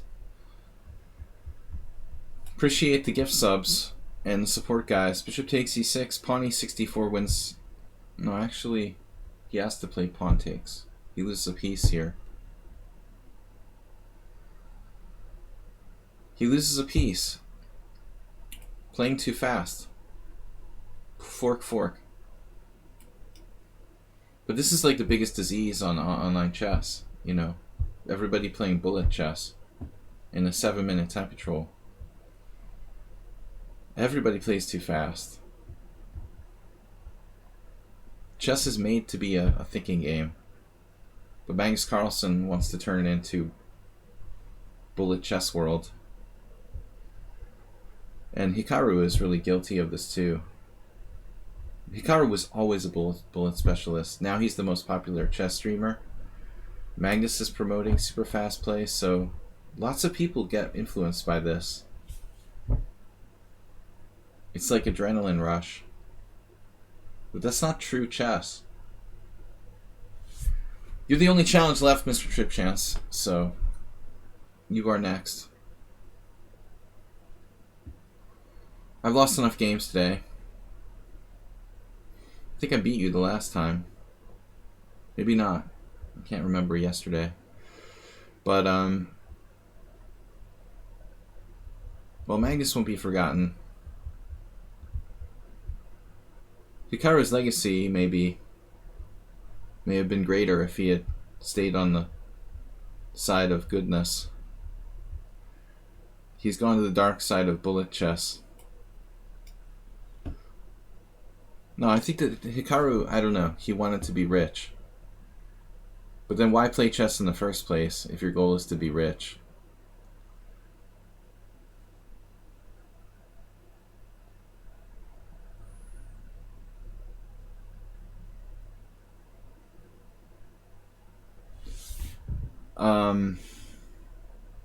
Black with a little bit of compensation here.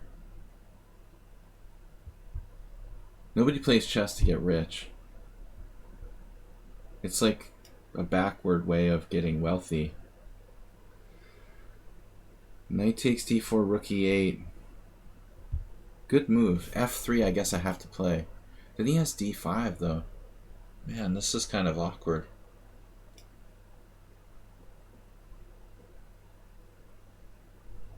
So I really just have to lose the pawn back. Wow.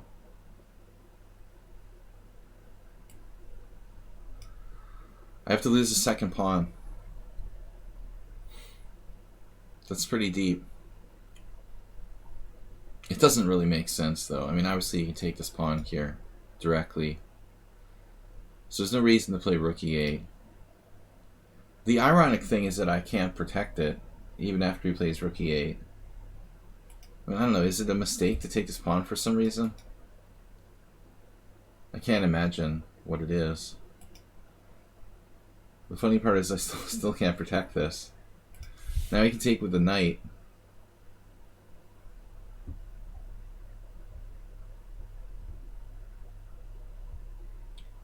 No, Magus won't be forgotten. I disagree with Mr. Tripp on that. But Hikaru may be. What do you mean Hikaru was number 2? In what reality are you talking about? No problem at all. There's no way Hikaru was ever ranked number 2 in the world. I can't believe that. That's like the time that Bob said that Jonathan Spielman was ranked 4th in the world. What? Hold on a second here. I don't think Hikaru was ever ranked 2nd in the world, dude. In what reality was that? I can't believe that.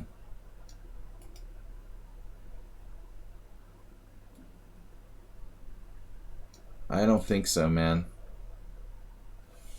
Does anybody want to support No Problem at All's assertion that Hikaru was once ranked 2nd in the world? I'm not believing that. Spielman is a grandmaster who was stronger in the late 80s. I don't think Hikaru ever got 2nd in the world, man. He's in the top 10. He may have been like 4th or 5th. 2nd in the US, maybe. Yeah, well, Blitz and Rapid isn't the same. See, that's the kind of like fantasy status that he has. He's convinced people. It's almost like a politician or something. Hikaru is so great in Blitz that he's convinced people that he's like the 2nd best player in the world. That's exactly the kind of, image that he wants to achieve. I like Hikaru, don't get me wrong, but I don't like what he's doing to chess, making it bullet world. It's easy to believe what No Problem at All said, It's totally believable. Yeah, I mean, I've known him since he was a little kid. He is extremely talented. I never thought he would get that far, but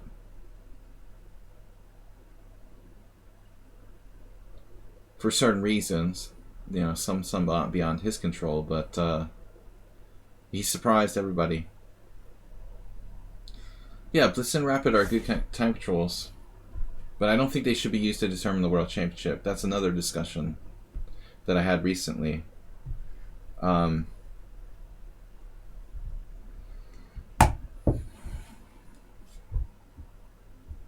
If you want to say that Hikaru was the 2nd best Blitz player in the world or something, okay, fine.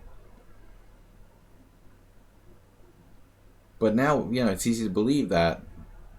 If you told that to the average chess player, they'd be like, yeah, totally, Hikaru was the 2nd best player in the world. Number 2 in the world ranked. Maybe according to chess.com.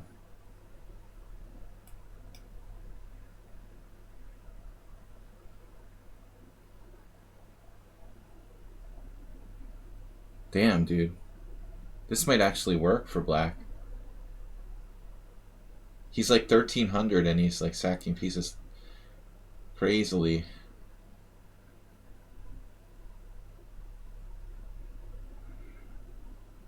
I'm scared. He's 1600. Okay. He's 1300 classical, 1300 Blitz, 1600 Rapid. Maniacally aggressive. I've already lost one game. I got crushed by Praying Mantis. Check this game out. Just blew me away completely. What was that? Ironically, it was another Italian game, I think. He's like a 1600 expert on the black side of the Italian game. Man, this game was devastating that I lost. I was just totally, thoroughly trounced tactically with a crushing attack by Black.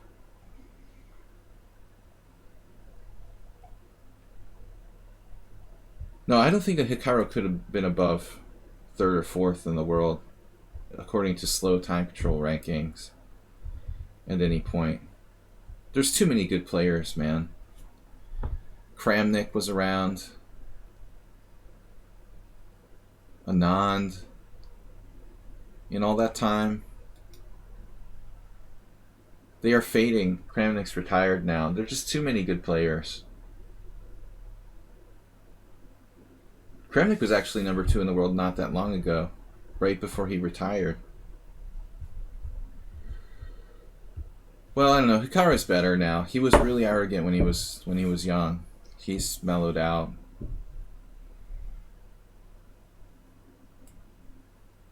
But I think like being a millionaire, like a multi-millionaire streamer is going to tend to make you a little arrogant. Also, just being a really strong player. I don't think like getting really wealthy is going to make him more likable necessarily. Although, you know, maybe some people it could have that effect.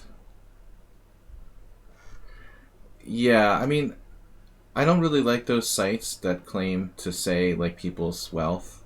A lot of people like to check those. I really heavily, first of all, like how in the world would some website have access to your personal financial information? They could make some sort of wild approximations. Dude, like Prince died. Now the IRS is like going after his estate because he was worth apparently like twice as much as they reported. But wealthy people don't like make their finances like public. I mean, I'm really super skeptical of those websites. People like to click on them and stuff. I have no idea how much wealth, Hikaru is worth, but it's mildly surprising that he's purportedly worth like a lot more than Magnus. I don't know, man. Who knows about those kind of websites that report that stuff? There's really no way to know.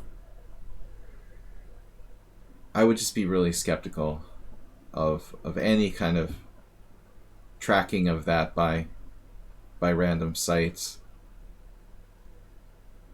I know a lot of people like to do that, follow celebrities and how much their net worth is. But seriously, I don't know, man. Praying Mantis is a weird player.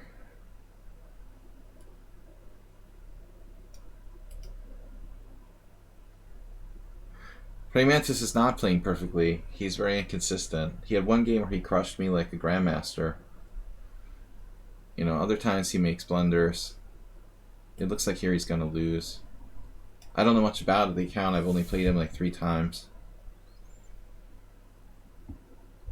I find it a little hard to believe that Hikaru would be worth more than Magnus. Although he's started to make a lot of money streaming now. So maybe it's possible.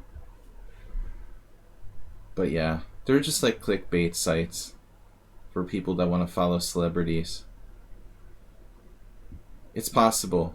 It's not impossible, but again, I wouldn't base my statement on some random wealth generator website. All right, last game, Dr. Tripp. Man, that game took forever. 5+3. Whose information is like public,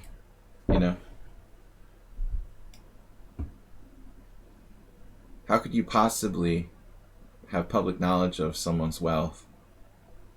They only want the IRS to know how much they have. You can only make it a really broad approximation.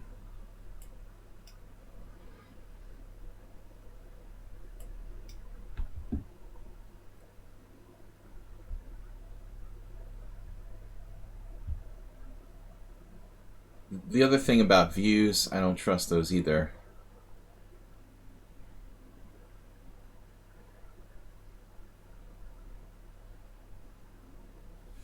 I know you can track supposedly how much like streamers make,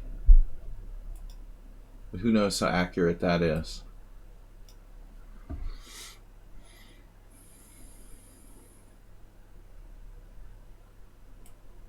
And the evidence.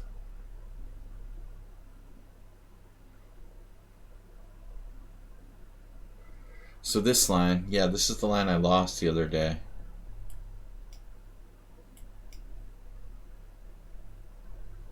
Everything can be manipulated. The view bots don't get removed. There's like a complete loser over on chess.com who has like 2,000 viewers. Every time you look at the Twitch site, there's no way the guy has 2,000 viewers. Nobody's going to remove, like, maybe a Hikaru's level. They don't remove the view bots, man. Twitch is having huge problems cracking down on that. There's almost no way to keep it under control. Maybe at some point they did. But I think it's totally been unleashed. It's almost like impossible to police it at this point with the view botting. It's like an out of control situation. I'm not sure that they want to police it because of their advertisers, but it's just almost impossible. It would cost them a fortune to police it properly. It's better to just pretend it's not happening and hope their advertisers don't freak out, which is basically what's going on. We haven't played anything except this line? Well, that's not true. I've been white sometimes. The advertisements are legit. I'm saying the advertisers are getting ripped off if people are, view botting. They should get pissed, but they have no way of knowing either without investing tons of money, like investigating it. Twitch is supposed to crack down on bot viewers, but again, imagine how much money it costs to like do that. Do they really want to invest that money unless they absolutely have to? It's got to be incredibly expensive to hire people to sit around and try to detect who's, how many bot viewers there are. Queen E1, so this is where we were last time. I'm supposed to just castle or something. Wait, Queen D7? Did I play this last time? I think I did. You played F5 here? Right? And I took?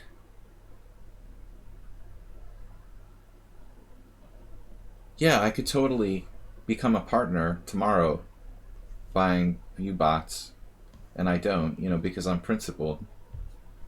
But most people do that, at least at the beginning, to make their channel grow. I refuse to do that, I have principles.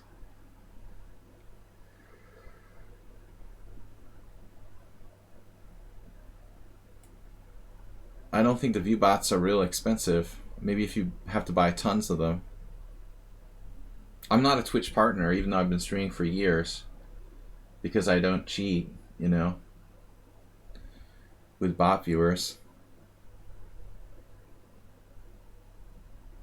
And the other thing is that, see, third parties can buy the bot viewers for the streamers. That's the rule. Like, you can't ban a streamer unless you can prove the streamer is actually buying the bot viewers. So if like a third party buys it for them, if chess.com buys them for Hikaru, it's not Hikaru's fault, So he's not the guilty party. If some third party like Jim were to buy bot views for my stream, that's not my fault. So it's very hard to prove that like the streamers are actually guilty of buying these bot views. And I think that's the complication that really makes it tricky. What are you going to do? You can't say who did it, who bought those bots. If Jim bought bot views on my stream, am I in trouble for that, for what he did? It's impossible to control the situation.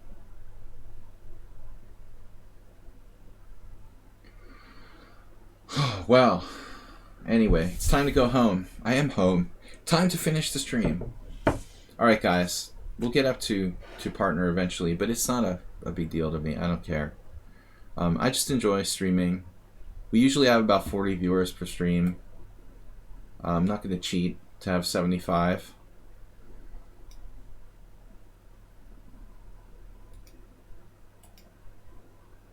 But I see like ridiculously irrelevant streamers with incredibly high viewer numbers. and you know, it's pretty obvious. But the smaller streamers aren't even going to get policed. You know, nobody cares about a chess streamer who has 100 viewers or something. Twitch has bigger things to worry about. Hikaru is another story. You know, he has a huge following, so you know, they might keep an eye on how many bot viewers he has. But again, it's probably not necessarily him doing it, you know, a third party. What do I do here?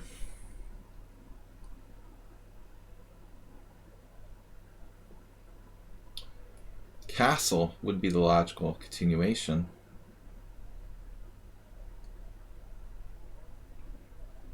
Dr. Tripchance is both stronger and faster than me.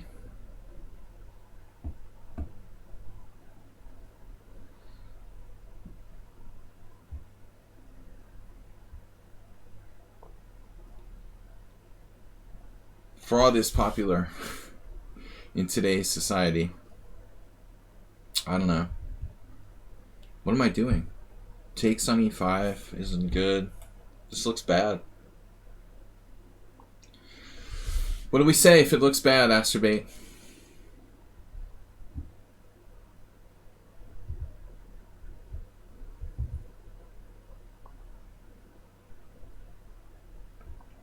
If it looks bad, don't look. What do I got here? I'm intimidated by Dr. Tripchance. The way he crushed me the last one was ugly. Queen h4 just building.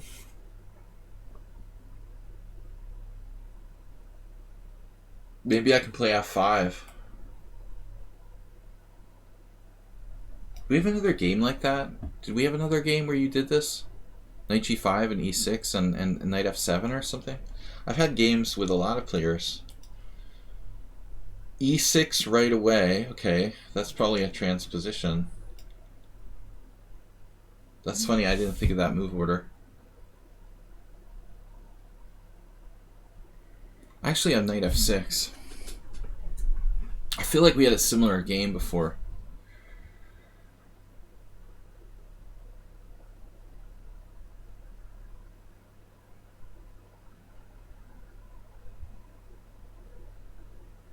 It's the same thing like on Twitter and Facebook. You can buy like clicks to make your account look, you know, for influencers, to make their accounts more relevant. Dr. Tripchance played a strange move there. Knight c3, very surprised to see that. I mean, that's what Instagram influencers do. They just buy views for their accounts or whatever.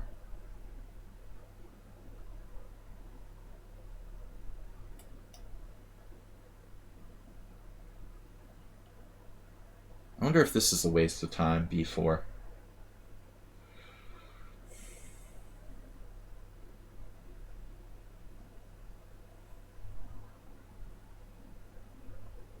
So h6, and then bishop d5. h6 was a stupid move. I should have just played bishop d5 first. Now I have to sack the exchange.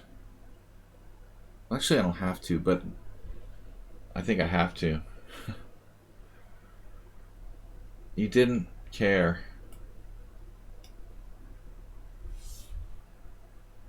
I thought he was going to play knight f7.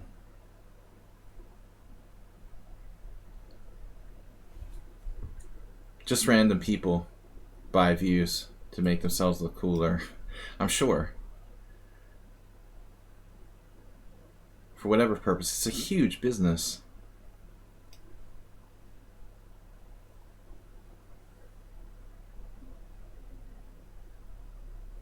We've got a5, a4.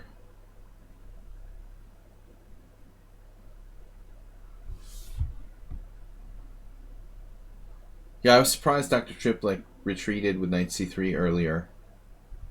That wasn't characteristic for him.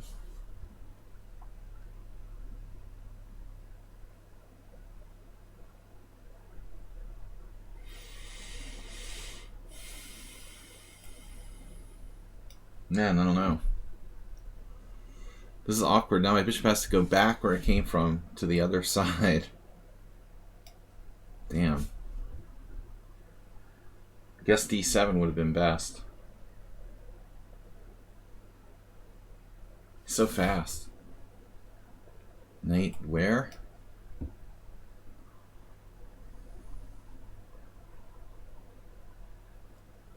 Control the e4 square. Damn.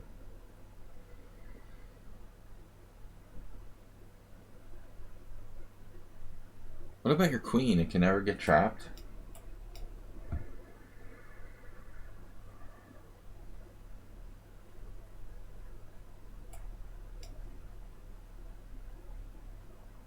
This is kind of a weird move. Rook on a to e8.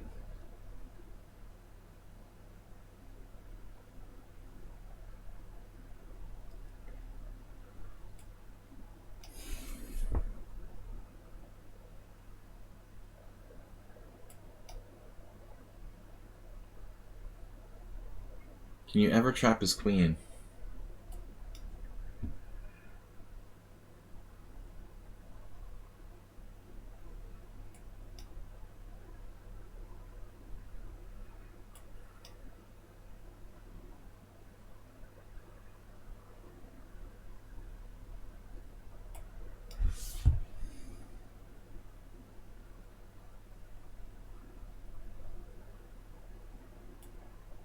Slightly lost control of the position.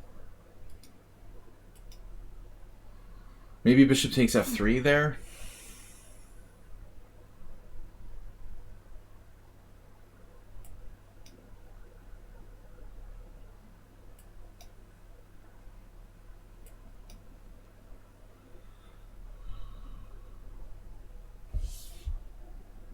Queen was always hemmed in.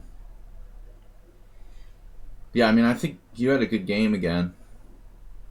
But you retreated strangely with knight c3 on move 17. What did I expect him to play here? Knight g5, right? I didn't understand why I retreated here.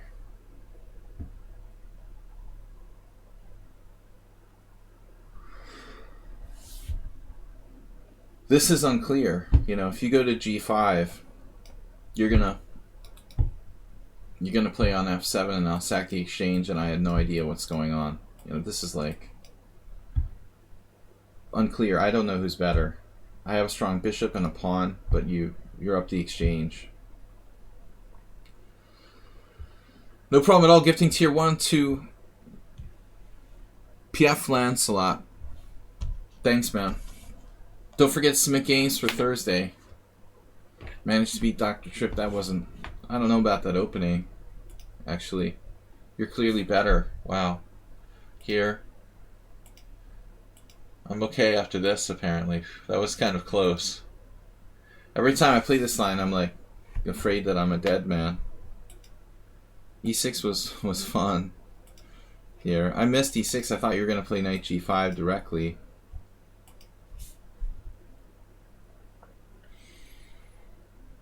I expected the same line, but basically this, and then knight F7, and we just have to sack the exchange again. You know, very similar, basically the same position. Seems unclear. All right, guys. Thursday subscriber stream 6:30 CET. Thanks everybody for watching. Thanks to JCS for being our mod today. Thanks to the VIPs. We'll see you all tomorrow night. Thanks for watching. Appreciate the support. Don't forget to check out my YouTube channel as well. Video chess training on YouTube. Thanks for the donations, guys. I'll see you tomorrow night. Bye-bye. Bye-bye.